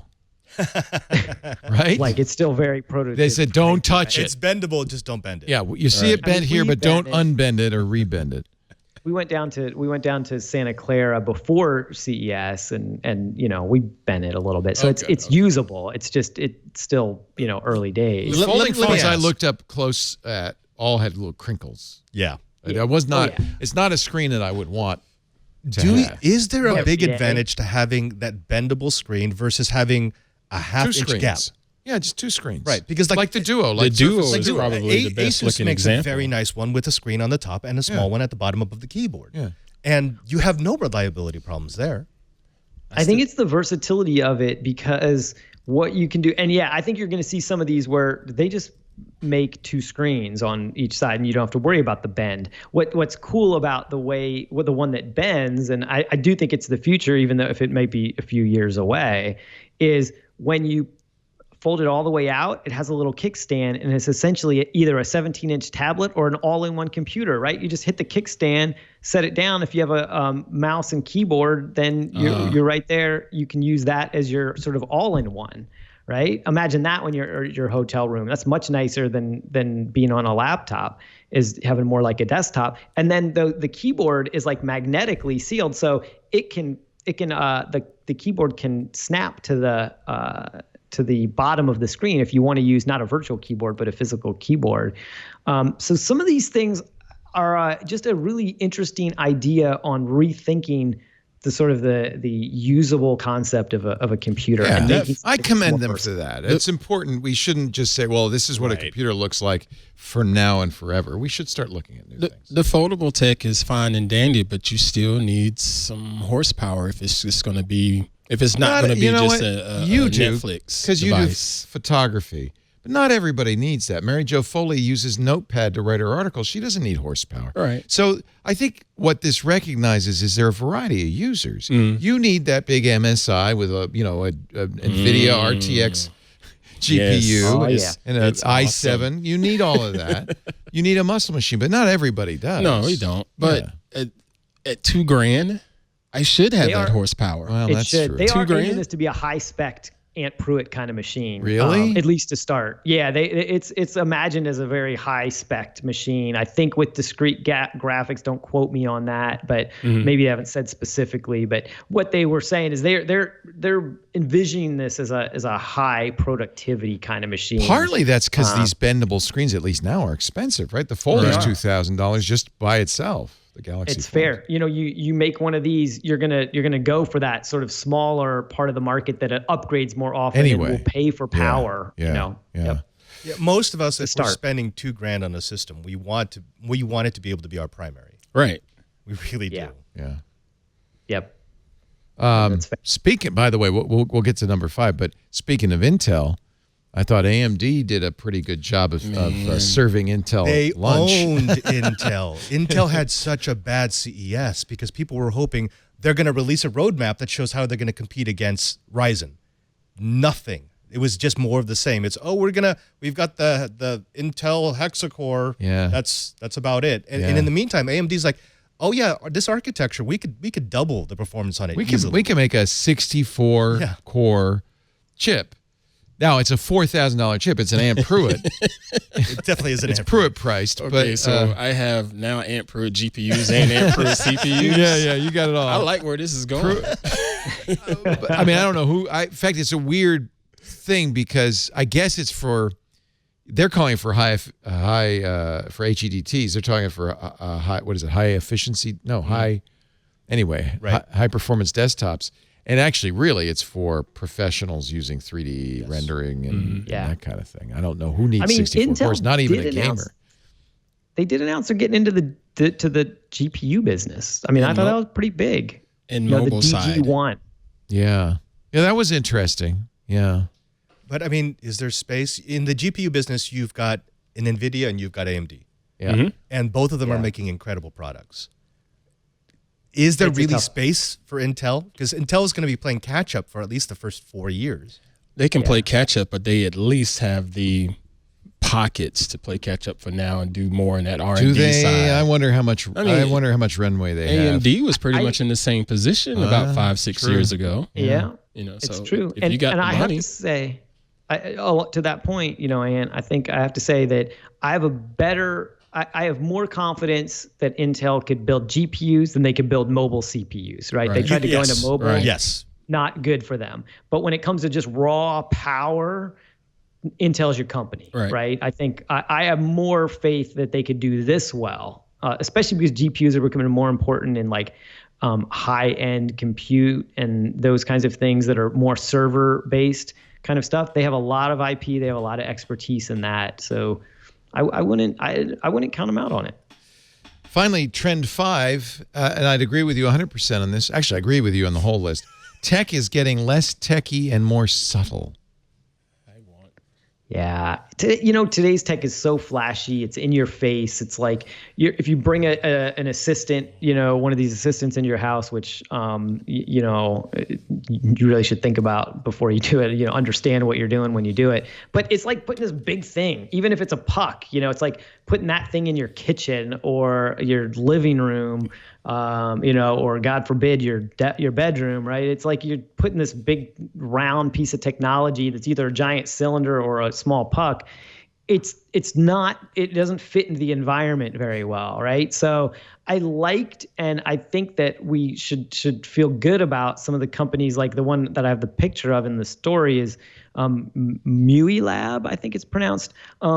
it's a company that is made this smart display made out of natural wood. So when it hangs on your wall, it just looks like a piece of wood.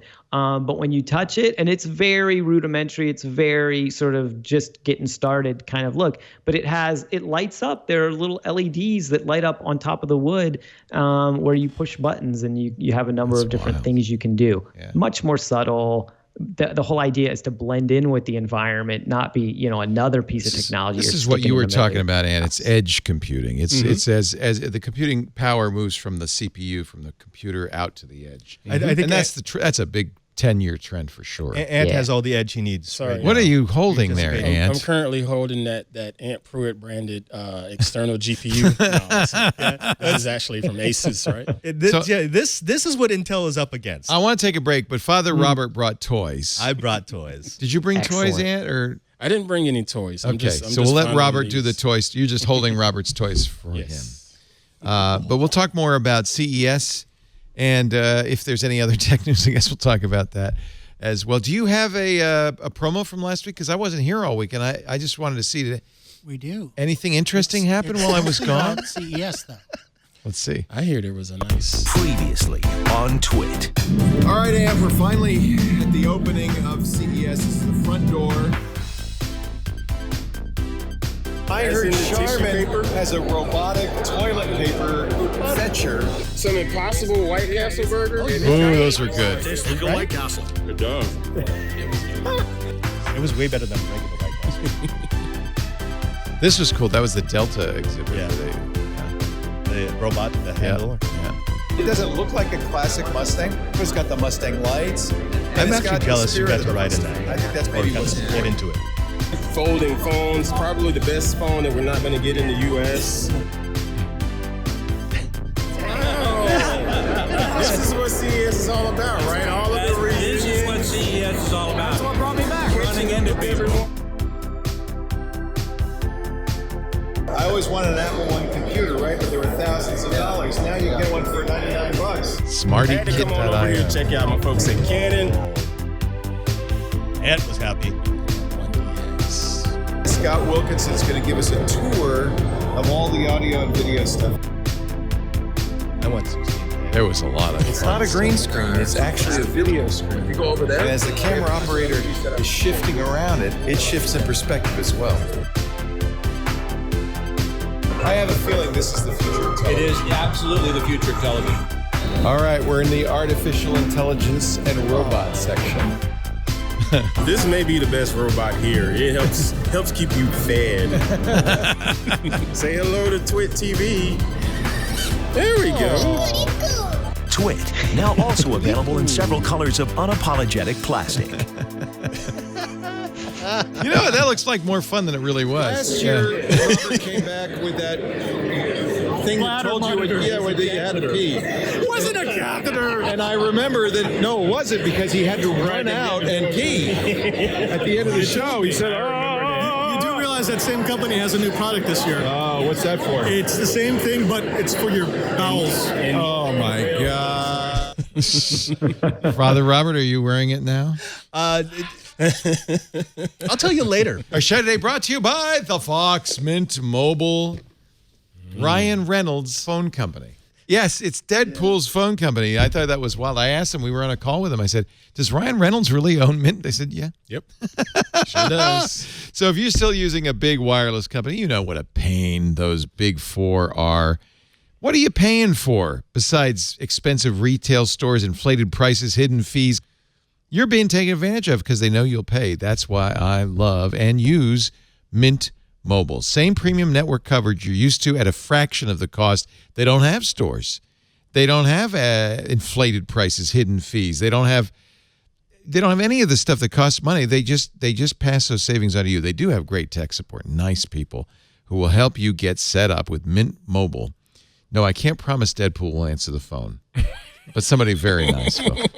I love Mint Mobile. It makes it easy to cut your wireless bill down to as little as $15 a month. They have a 3-month introductory plan.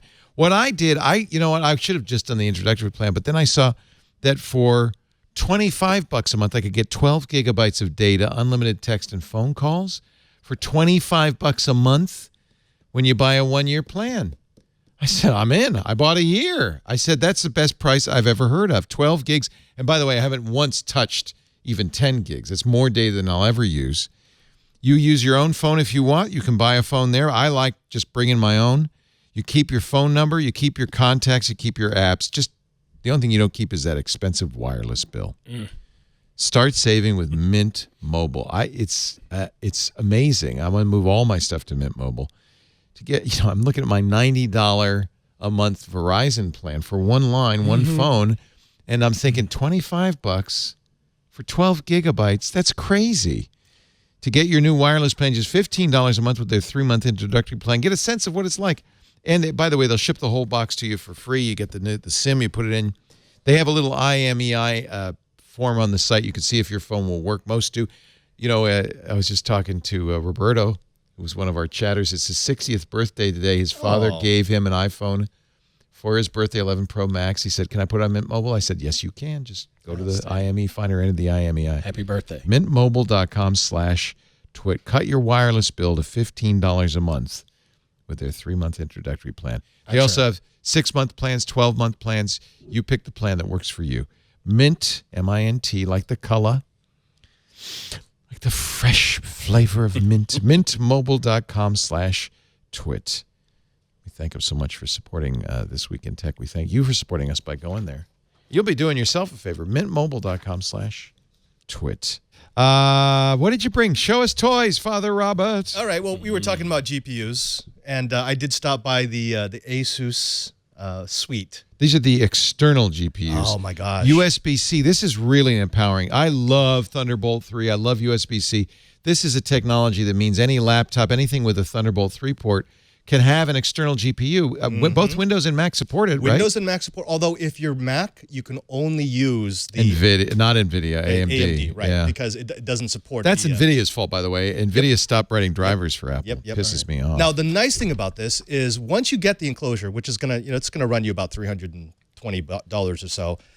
You can always replace the card. It just holds. It's a standard card slot, right? It's a PCI Express 16 slot. Nice. So you can take any of it. Like this is you can get PCI Express 16 on a Thunderbolt 3. That's amazing. Man. So this is a 1660 Ti. It's about a $230 card or so. On this laptop, which is pretty good. It's an i7 quad core. A sequence that will take me 30 minutes to render will take me about 30 seconds to render when I plug this thing in. So, Ant was talking about how he needs the Ant Pruitt experience. CUDA cores. I can get my Ultrabook, grab one of these, and when I plug it in, that's my Ant Pruitt experience. Yes. I love this. I love this idea. Now, I will say I've tested 4 different eGPU enclosures. I was very unhappy with 3 of them. Interesting. They kept crashing, or they had weird driver inconsistencies. I was going to say, is it typically driver problems? Yeah, horrible driver problems. This is the only one I've used, the Asus one. It's also the prettiest. It's a very nice looking. It's very nice. It's very simple, small, but it's the only one I know that worked immediately, Mac or PC, just no problem. Nice. Yeah. Asus eGPU. This is their XG Station Pro. XG Station Pro. Right. Now, Leo, this one's for you. This is a it little an something. Impossible Burger? Yes. I was hoping you brought me in one. a leather case. This is actually from Meze Audio. You were talking about something that was made out of natural materials. Yeah. This is actually a set of headphones, super flat response. Made of wood. Made of walnut. That's actual walnut. Wow. Yeah, they're really, really comfortable. Beautiful. They're beautiful. They sound superb. Ooh, they do feel. And it's a Yeah. flat. They actually charts, they're almost as comfortable as the cocoons. And I have to say, one of the cool things about this, and one of the selling points for me, was the fact that there's no glue in there. You can disassemble the thing entirely. Oh, that's huge. Which means if anything ever breaks, Repairable. Yeah. it's very repairable. How much? 300. Well, actually, hold on. The exact price, it's the 99 Studio, and that's 310. Maybe it's Apple, but I'm getting used to the idea that you're going to pay a couple of $100 for a decent pair of headphones. It's just and more for a good pair of headphones. Now, you like this. I guess we're getting used to that. I know you like this. What? So most of you are probably used to carrying around. Are you talking to me? I get What? it. I'm listening. Okay, finally. No, you've got large adapters for your notebooks. This replaces that. If you've So got a this USB-C. is using that new gallium nitride technology. That is GAN. We did a triangulation with the GAN folks talking about what GAN can do. It's a new way of doping. Instead of using silicone, you dope with gallium nitride, and it gives you much more efficient transport of power. More efficient. CPUs eventually might use it, and then it'll get much faster CPUs. But right now they're being used primarily for power. And I have several of these. Yeah. This is the Anchor Power Port. Atom, right? Right, the PD1. Those are the PD1s. I really love these because you get what is the size of a small wall wart. How many watts is this? 30 watts. Right. So And that remember, powers a laptop? we're Power accustomed to Atom being that PD1. only being able to charge a phone. That can actually power my laptop. Yeah. But this is out. This has been out for a while. Oh yeah, that's like $30. Pretty awesome though. Yeah, it's pretty awesome. Oh, I have a bunch of them now. I'm all in on Anchor anyway. I just whatever Anchor does, I'll get a new one. Oh, Yeah, they're solid, right? Yeah, I like this was from the bowels of. You of bought a CES. cross? No. Don't you already have one? Are these rosaries? What are these? You might have heard about that a while back. That's actually the e-rosary. It's an e-rosary. It's a wearable tech. It prays for you, so you don't have to. Seriously, what does it do? Is it do Full Bluetooth? disclosure, this was actually created by the office above mine, on the floor above So mine. it's a Vatican approved. It is a Vatican approved. So it pairs to your phone. It pairs to your phone. You're counting your rosaries, and it tells your phone how many you've done. Correct. And then it connects to the Click to Pray network. Not my thing. It's totally not my Okay. thing, but, I had it. It's I had to actually bring it quite in. attractive. It's very nice. It's kind of When It's you a said beautiful- the office above you, I thought you were talking about like, the Oh, no, next- it's physically the office above me. They are like, okay. Office above. Man, you've got the direct line. Now, when they get it so it prays for me and I don't have to, that's when I'm buying one. actually, there is that mode because it's connected to an app. Is it auto pray? You can request prayers from somebody else, and then goodness. they can prove it because the e-rosary actually counts it out. Okay, again, I did not design this. gosh. I did not market this. I'm going to be a Catholic. got a That's the way it ought to be. That's Got a little awesome. scheduled batch file running. That's awesome. The best thing is there's a cheat code for that. Oh no. Konami code, up, down, left, Up, right. up, down, down, left, right. Wallet, suspenders, belt. Which? That's hysterical. I don't mean to be sacrilegious, actually. Oh, yeah. It's a very pretty rosary. It's actually. I've never quite seen new. one that small though. Does it have enough beads? Isn't it supposed to have more beads? It's a decade. It's 10. It's only 10. Right. So you just. So it's really just the number of times you've said the Hail Mary and you just. Well. Do you spin it? Go back and You do forth, spin it. Right? You could You go spin one them? side and then go back the other. Right. You just keep going around. So it senses it by. You spin the thing. Right. Yeah, so yeah, it's got yeah, an yeah, accelerometer, a touch sensor. Oh wow. Can it tell if I'm That's asleep? amazing. Wow. Oh wow. It's really cool. Actually, it's really pretty. It's It actually is. it's kind of nicely like made. it. This is more up your alley though. These are the IO gear. These are the portable. What do they call them? The Share Pro Minis. So I've been in too many places where I can't connect to a system. I have to do a presentation. So this has an HDMI port. right. And then what? Wi-Fi? No, well, so they just connect between the two of them. Oh, they talk to each other. Right. You put this one on your computer, this one on the presentation Done. machine. You don't have to get what's your Wi-Fi password. There's no what's your Apple DLNA? wireless. There's no I no love that. Google wire. It's just you just plug it in. It's a dumb device and it goes up to 40 feet. 2.4 gigahertz. Do you So- know what the? It's actually I think it's 2.4. Yeah. but it's Because that's unregulated. it's on licensed spectrum. Yeah. Up to 40 feet works rock solid. So This is such a great idea because it's amazing the number of times that I go into Such a a thing pain. and we Yeah. can't get the PowerPoint to work or we can't get the video call to work. Yep. And the joke I always make is like we have self-driving cars, but we can't. But it's 20 and we still can't get a PowerPoint presentation to work, or we still can't get a conference call to work. Because it's just a problem that even today we have to call powerful IT people to I'll come. give you and the headphones back, but I'm sort out. keeping the rosary. I'm sorry. Well, actually, Leo, this is the one that I got specifically for use on a plane. You saw this. This is at Showstoppers. I saw it and I walked by. I said, I don't, but I'm glad you picked it up because what is it? It's a fanny pack. It's a fanny pack. You wear it in the small of your back, Yeah. and it's controlled by your phone. Yeah. And what does it do? It's just a heating pad. Oh, That's all it is. that's not It's a bad idea. I do remember I seeing could that use now. that. But it allows you to go between 100 all the way up to 160 degrees. and then you can set how long Actually, it works. that would be awesome. Yeah. I could have a nice warm little. You got to remember, I fly coach. Yeah. And this is going to be a lifesaver whenever I'm Nice. On Emirates, they just give you a person to breathe on your back. This is not. Is it on? I feel a little. I just turned it on. It's warming up. It's going to warm up. You will feel it. It gets up to like 3rd degree burn territory if you want it to. Turn it all the way up. Okay. Is that Freedom Rock? Turn it all the way I up. feel good. You're now at 100. Here, Leo can control his own temperature. Is it going to screw with my rosary though? Eventually, your rosary will explode. Wow! Look at that. 160 degrees. It is palpably warming up. Yeah. What does it have in here that gets hot? Are there heating? Yeah, there's just a little heating element. Is it airplane approved? It is. No wonder your 777 had to turn back. Who makes this? It's a brand new company, startup called Relief Heat. Relief Heat. Yeah, I actually, you met the CEO too. I did. Really nice guy. He begged really me to simple cover it. idea. I said, no, I'll let Robert do it. Yeah, So that's nice. We've got to cover Actually, now that I'm wearing it, I kind of really like the idea. Yeah. No, my father has serious back problems. Yeah, if you've just got a sore back, that's awful. Yeah, and he wore it for a while. And what he likes about it is you can make the heat pulse. So 30 minutes on, 10 minutes off, 30 minutes on, 10 minutes Titus points out that if you cook chicken to 160 degrees, it's safe. So I'm just going to leave this on. All right. So if we Is he cook calling Leo to you 160 degrees, he'll be safe. Internal I don't know. Wow. And of course, you like these. Oh, my Oh, YubiKeys. YubiKeys. But let me tell you, I use the little Type-C, but I now want they finally did one with a lightning port. Yeah, that's great because it's reversible. It's expensive, though. It's like $70. Yeah. Probably that's the Apple VIG, have to right, where they license take a it. little license fee. Yeah. So lightning on one side, USB-C on the other. So you can use it with any kind of phone. Windows, Mac, Android, it's all good. I keep my YubiKey on my keychain. I think it's the greatest thing.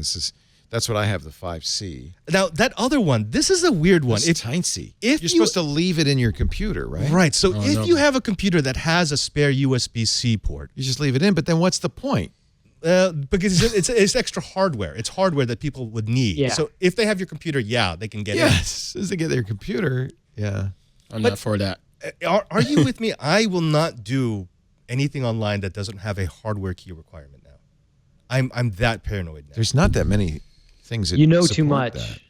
Like other sites you can use hardware dongles, really? Oh gosh, yes. So everybody's starting to support that now. So all my Google properties, Google does, of course, all and my I use Facebook it with Google. properties, Twitter does, Sprout Twitter does, that's right. All of the internal Vatican network stuff does. Good. So I'm all LastPass and YubiKeys for accessing the various things I need to access. And of course, there are other companies that make these. In fact, I bought a open source version of this. Nothing's as easy as YubiKey. I have to say, they've really made it easy. I bought one from a company in China a few years ago. That might be a bad idea. And then I found minute, out what? that it was incredibly exploited. You did? Oops. I got the, I think it's from Germany, so it's good. I think it's called the Nitro key.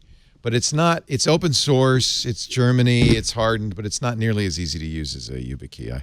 I wanted to see what else was out there. I like it that it's open source. There's one thing I don't like about Yubico is they've closed source what they're doing. On the other hand, nothing is as capable. And really, if you're just using it for two-factor authentication, you don't need to see what the source code is. That's fine.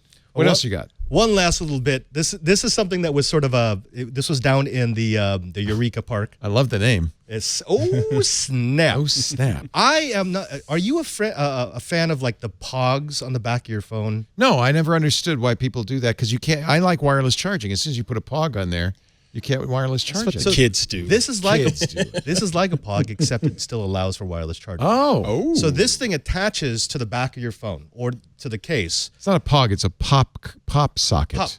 Poppy pop. Pop socket. Something of that. socket, Pop socket. yeah. Whatever the kids say. Well, it's the same idea. So if you want to use it as a stand, you just push this right in the middle.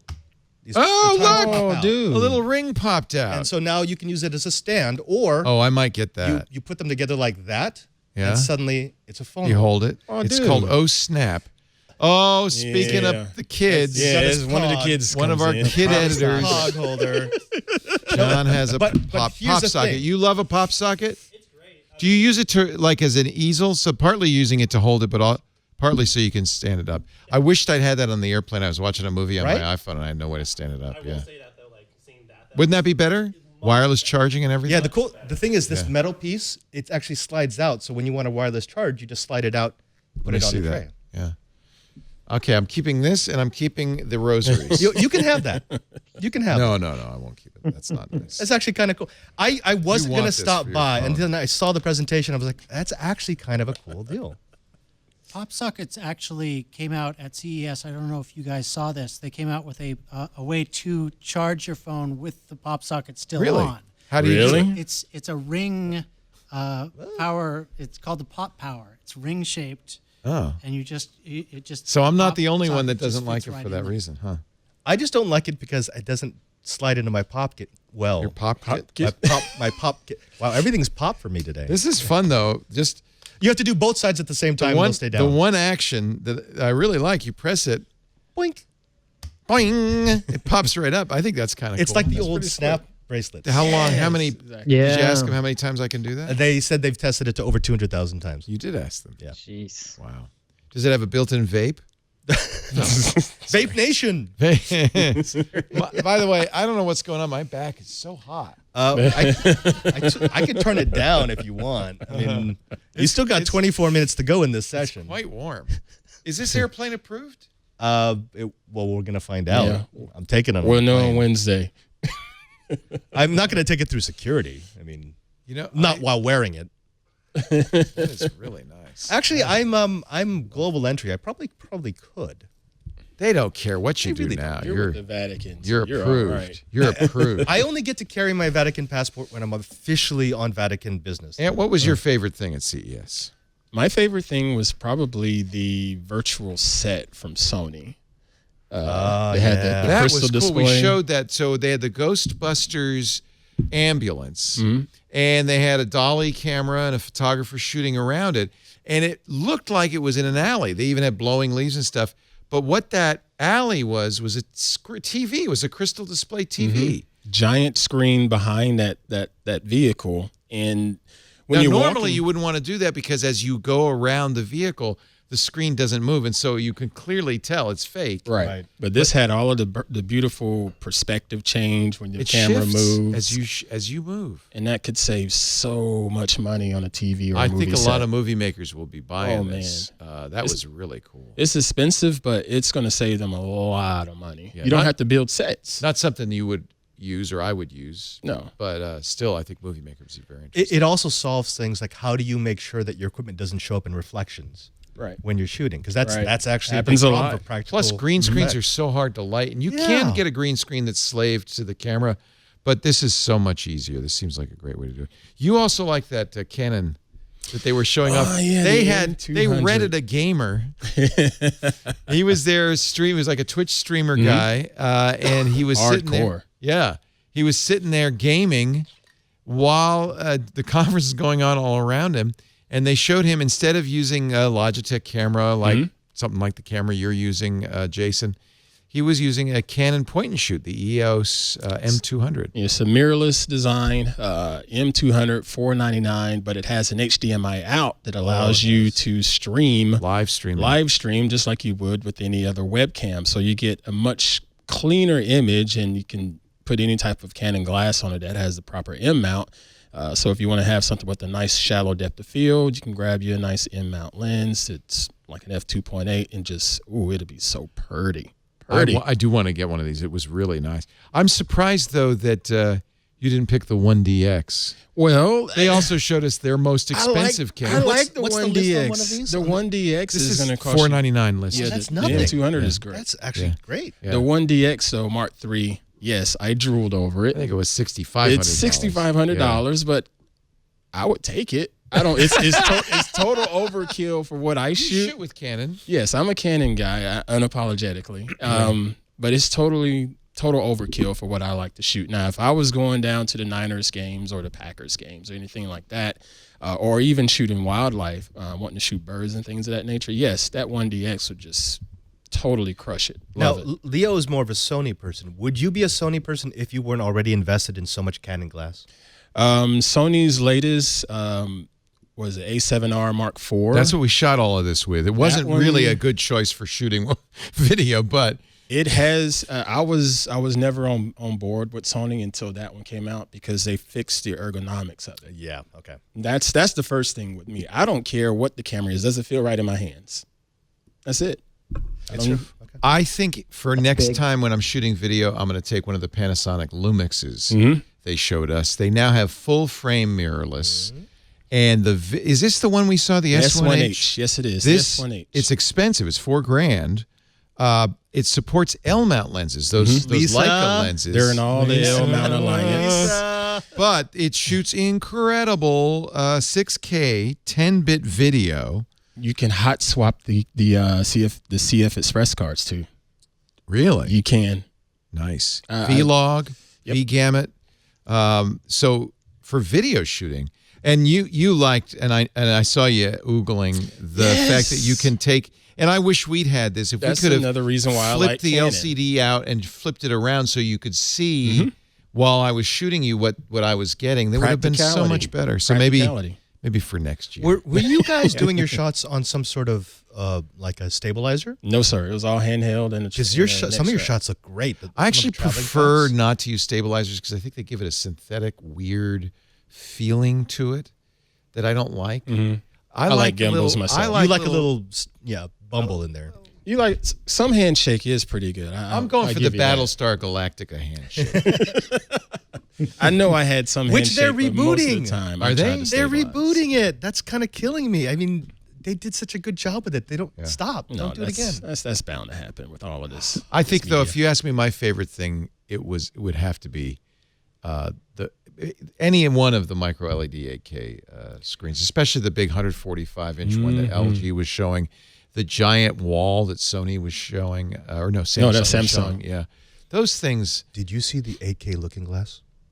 Looking glass? The looking glass? Okay. No. So imagine, okay, I know holographic /3D, bad, but it was incredible. So they had a demonstration in the Seagate booth.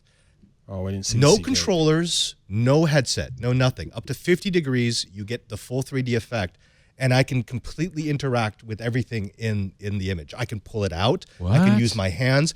I could take a flashlight, shine it at the display, and it knows what I'm doing. It actually illuminates the image. That's interesting. It's one of the stealth stories of CES. That thing was an incredible piece of technology. We missed that. Where was that? This is at Seagate? It was in the Seagate booth over in the Venetian.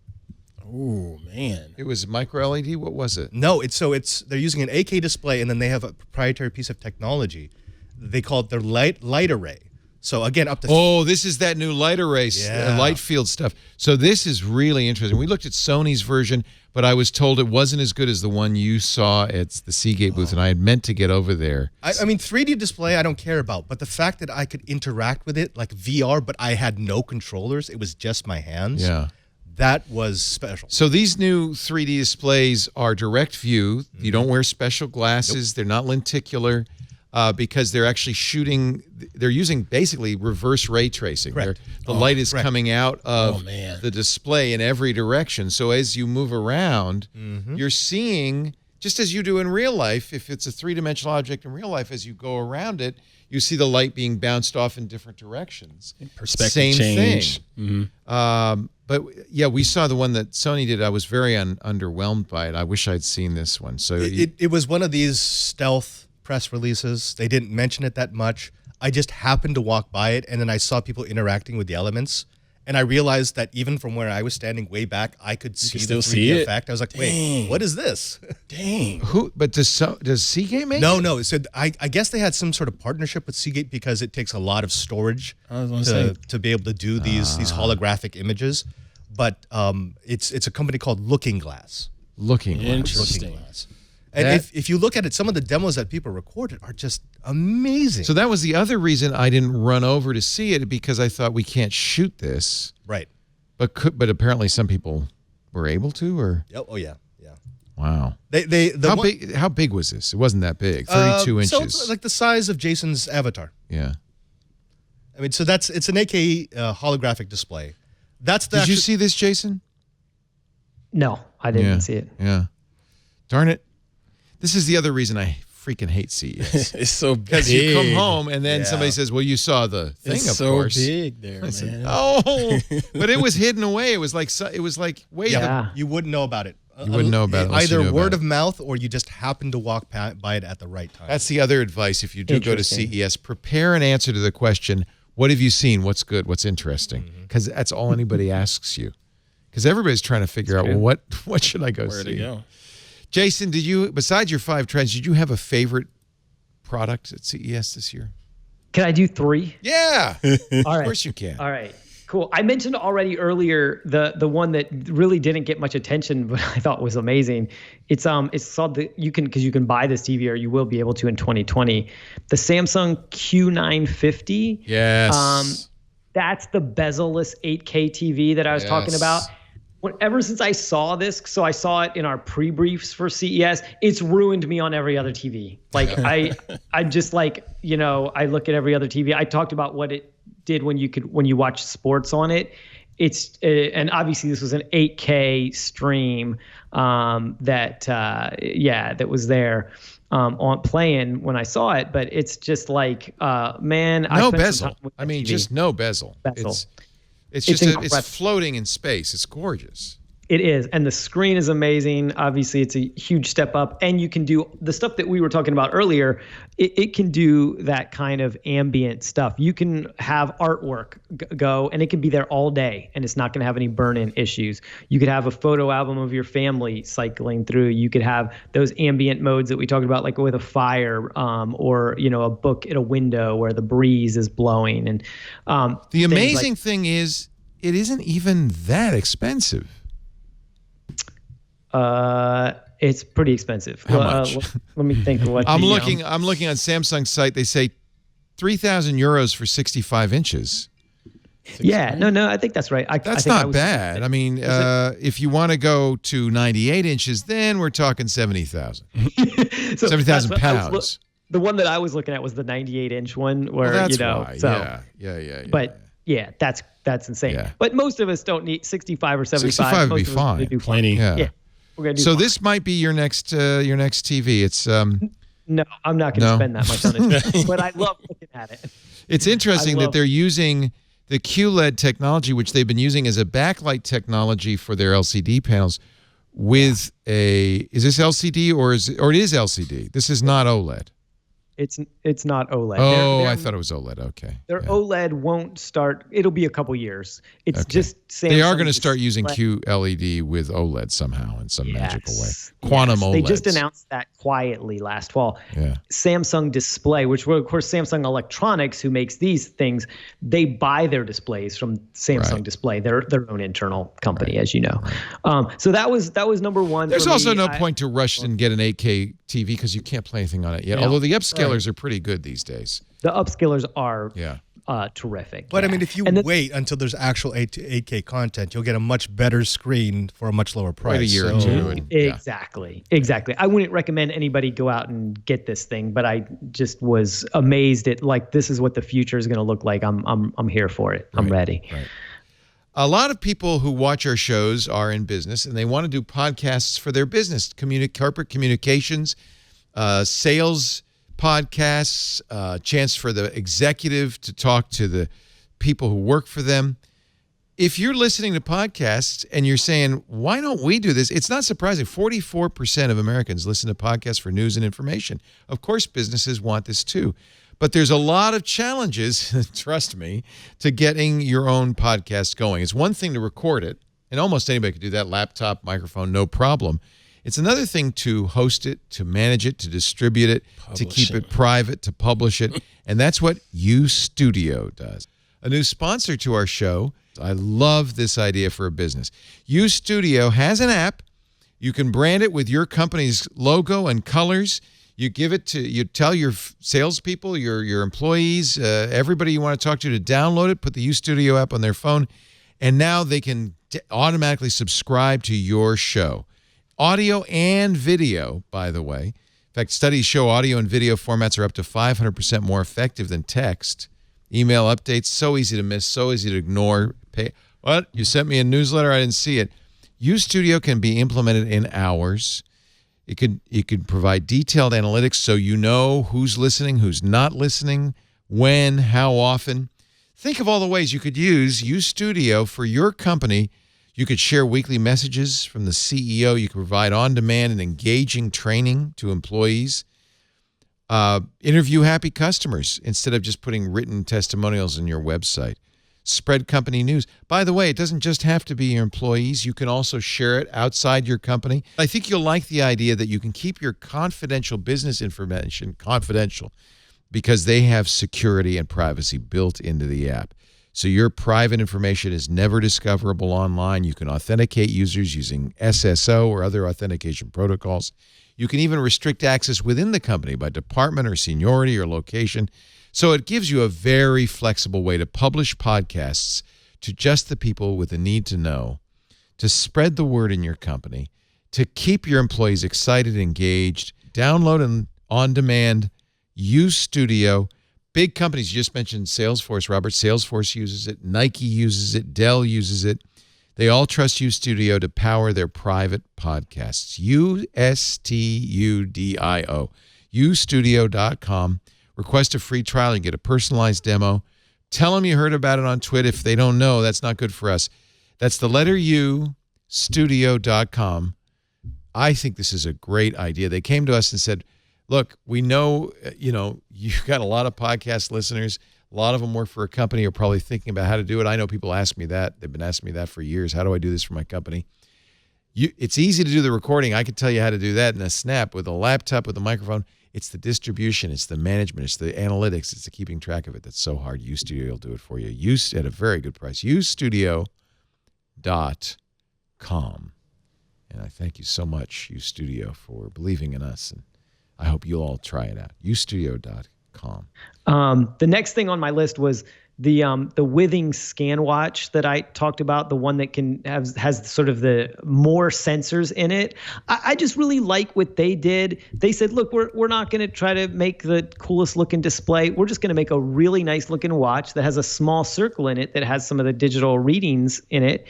And we're going to track a lot more. And your app will have all of the, the data on it. It's like a semi-smartwatch.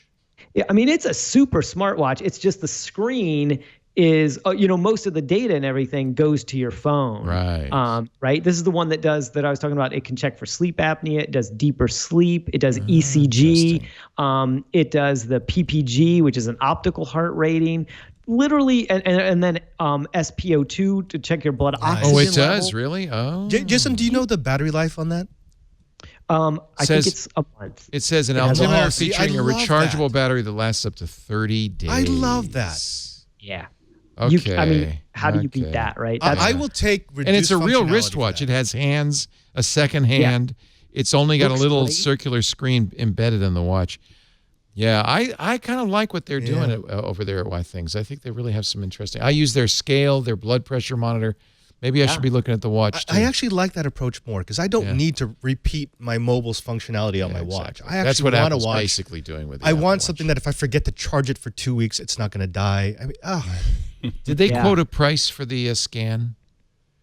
Yes. Let's see. It's in our story. It's $249 for the 38 millimeter, $299 for 42. Not bad. Yeah. And you don't need to get a giant screen anymore because it isn't a phone. It's just a watch.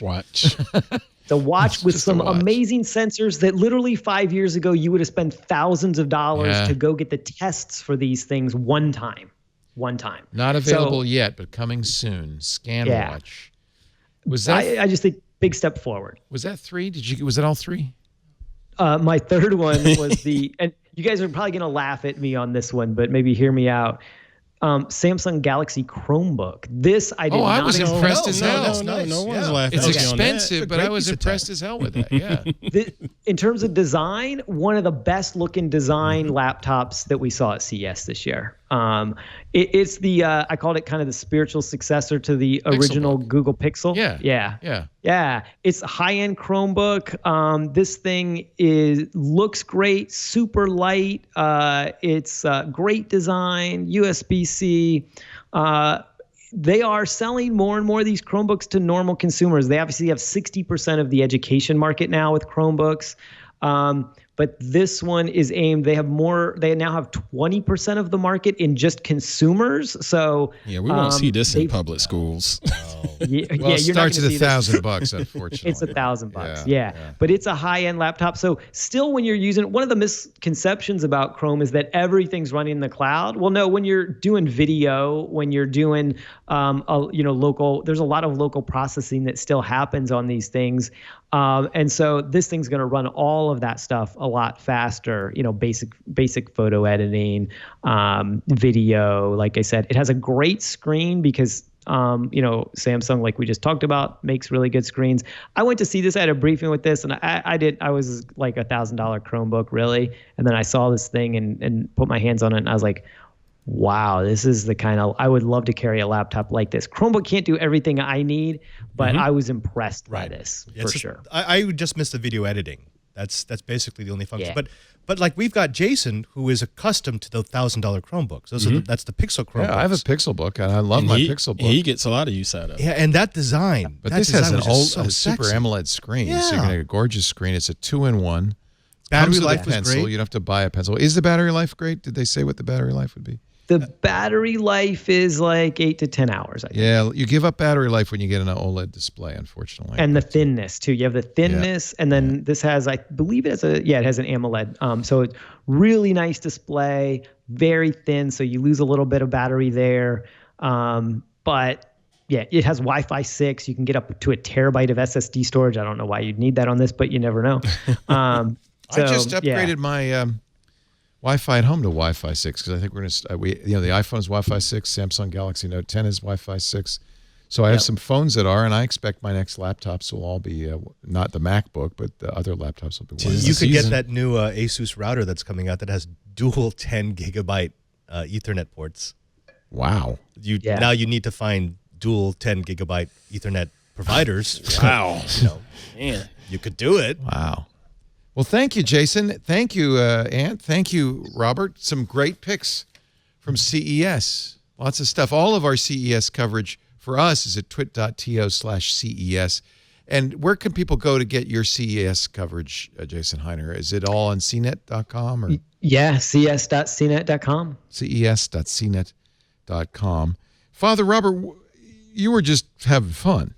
Yeah. This was part of the agreement. So when they asked me to come over, was actually before I started at Twit. They had been asking me to come over to do a special project in Rome. Outstanding. And finally, my superior could come up with no reasons for me not to go. And so he put it off. I remember for your whole tenure at Twit, there was always this tension of they want me in Vatican, they want me in Rome. Right. And in fact, you remember in 2016, I disappeared for 6 weeks. Yes. To do and the idea was I'll do this special project and then you'll leave me That was alone. getting the Pope on Skype. I don't know. By the way, the Pope was on our Minecraft server. I'll just say that just once. Was he? Yeah, just for a while. You were showing him. He came to our house and I said, stop by here. What's with all the chickens?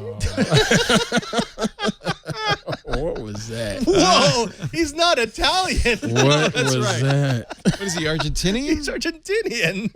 I don't do Argentinian. That's okay. It's okay. Dude. But part of the deal was that they would let me do 3 major tech events a year. So it's always going to be CES. Hey, Steve, what you doing? No, I'm sorry. What? He's not, CES. He's not from Brooklyn Black either. Hat DEF CON. Black Hat DEF CON counts as one. Okay. And then one sort of. Doesn't the Pope wild think it's card. weird that all of your wild cards are in Vegas? They ask about that, and I tell them, look, that's where the conference is. It's also where your family lives, so it's convenient. And Dreamforce. I do Dreamforce. What did you bring there? You got some CES Is beer? it time for some imbibement? Are we allowed? I think we are. So this was actually given to you. I'm sorry, Jason. Well, I mean, we could pour some on the avatar. This was given to me, but you have it? It was given to me to give to you. Oh, what is it? If I can get it open. Oh man, careful with the scissors. I know. This is from Funuranium Phil. Oh, he knows I love his cold brewed coffee. Black Blood of the Earth. That is the best coffee It ever. is so smooth. I actually own his special Funuranium mug. I mean, this is great. Funuranium. Like uranium, but it's fun. Yeah. And like uranium, it will make you vibrate. This guy created joy. the best cold brew. Is he a chemist? I think he is. He's the laser safety officer at Berkeley. So Berkeley Labs, right? And actually, Wow. he's coming over to my house probably in October. Is he? He's He's going to get all the priests hopped up on the black blood of the earth? Well, we had an issue when I went down into one of the sub basements. We actually found a radioactively hot source. What? Yeah, it was an old one of those fluoroscopes. In the basement at your house? In the basement of our house. The Jesuit house in the Vatican. Yes. So he wants to come and make sure that we haven't contaminated the area. He does warn, keep refrigerated, shake before serving, drink with caution, high caffeine content. Super high. This is enough to kill a horse in this bottle. Oh boy. So careful. And we're drinking it. And we're drinking it. That's nice. This show's going to get very energetic. But you've had cold brew before, so it doesn't have that I've been same buying bitterness. coffee from him forever. It's my awesome. gosh. Actually, he inspired me to set up my own. I had my own lab for a long time. I saw that. That was beautiful. Yeah. What happened to it? People thought I was making meth. No, there's a reason for that. What's the matter? Breaking Bad caffeine. What's the matter? Mr. What John. the hell? Somebody gave me a Clemson mug. Well, you know who I'm rooting for in the national championship tomorrow. That was totally Oh, on purpose, my Mr. John. goodness. That Very was smart. totally on purpose. Did you give me this originally? No, I I think did I not. think a fan A brought a fan sent Clemson that mug, in. and then somebody from Michigan brought me a Michigan mug, saying you can't be using that Clemson mug, and it's just gotten worse. I have No, one. I gave you that mug just now because, hey, that is the center camera right Jason, there. I'll ask Phil if he'll send you a carafe. Oh yeah, you should get to know Funeranium Bill. I actually don't Phil. drink coffee, or just caffeine in general. Yeah, you're gives me pretty the smart. jitters. Gives me Stick with the jitters. Impossible The Burger. smart one of the crowd. This is so good. You know, it's good smooth. It stuff. has no It's bite. so It's just, smooth. you don't normally I put cream in my coffee. You don't need it. You don't have to. Good. Yeah, no cream, no sugar. Just It's gonna be the first 12-hour twit. You can also mix it. Use this in mixed drinks. Just getting started. If you want to get really drunk but not be able to pass out. Okay, I feel really bad because Wesley brought his wife Millie. They're from Lancaster, PA. Hello. And when I said the first 12-hour twit, Millie actually She said, buried what? her head in her hands. What have I done? Said, Wesley, how could you? Okay, no, you know what? We're almost done. It's going to be okay. It's going to be okay. Lancaster. As few syllables as possible. Lancaster. So Lancaster. Like Louisville.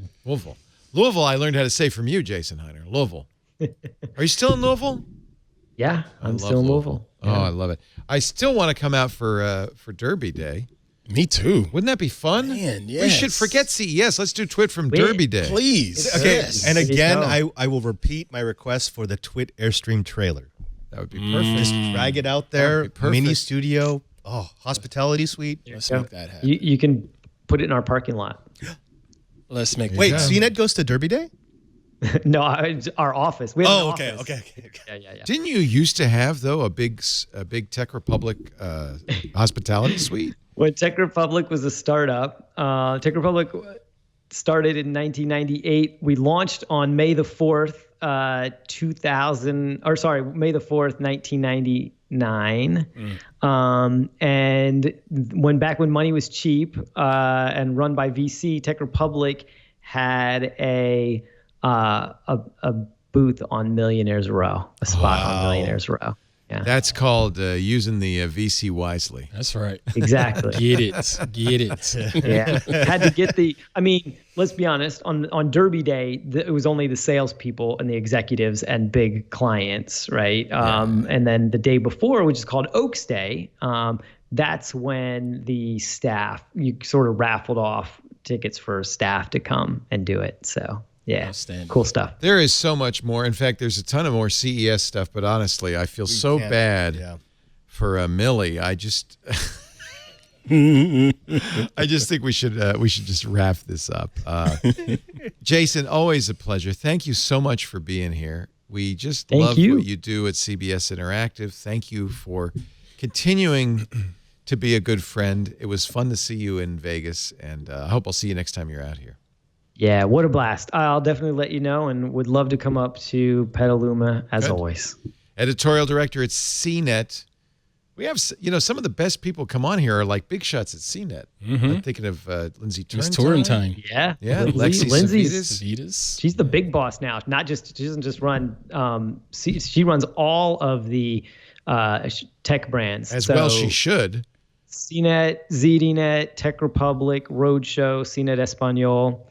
Yeah, she's awesome. I've known Lindsay for a long, long time, and she's great to work with. Oh, that's great. Thank you, Jason. Thank you to Aunt Pruitt. You're going to go home buzzed, but you're going to go home happy. He's just getting ready for the national That's game. not the buzz I know. Are you from staying up coffee. all night tonight, getting ready, putting on the orange, painting the house orange? Oh, my goodness. I gotta Lights, ask, is there cupcakes. some sort of special ceremony that takes Lights, place? flags, everything. We're going to sacrifice a chicken. You could tell it's his car in the lot. Did you see? You saw his car in the lot with the flapping Clemson orange flags as he pulls in. Yes. This is every game week. You are bringing South Carolina to California. That's right.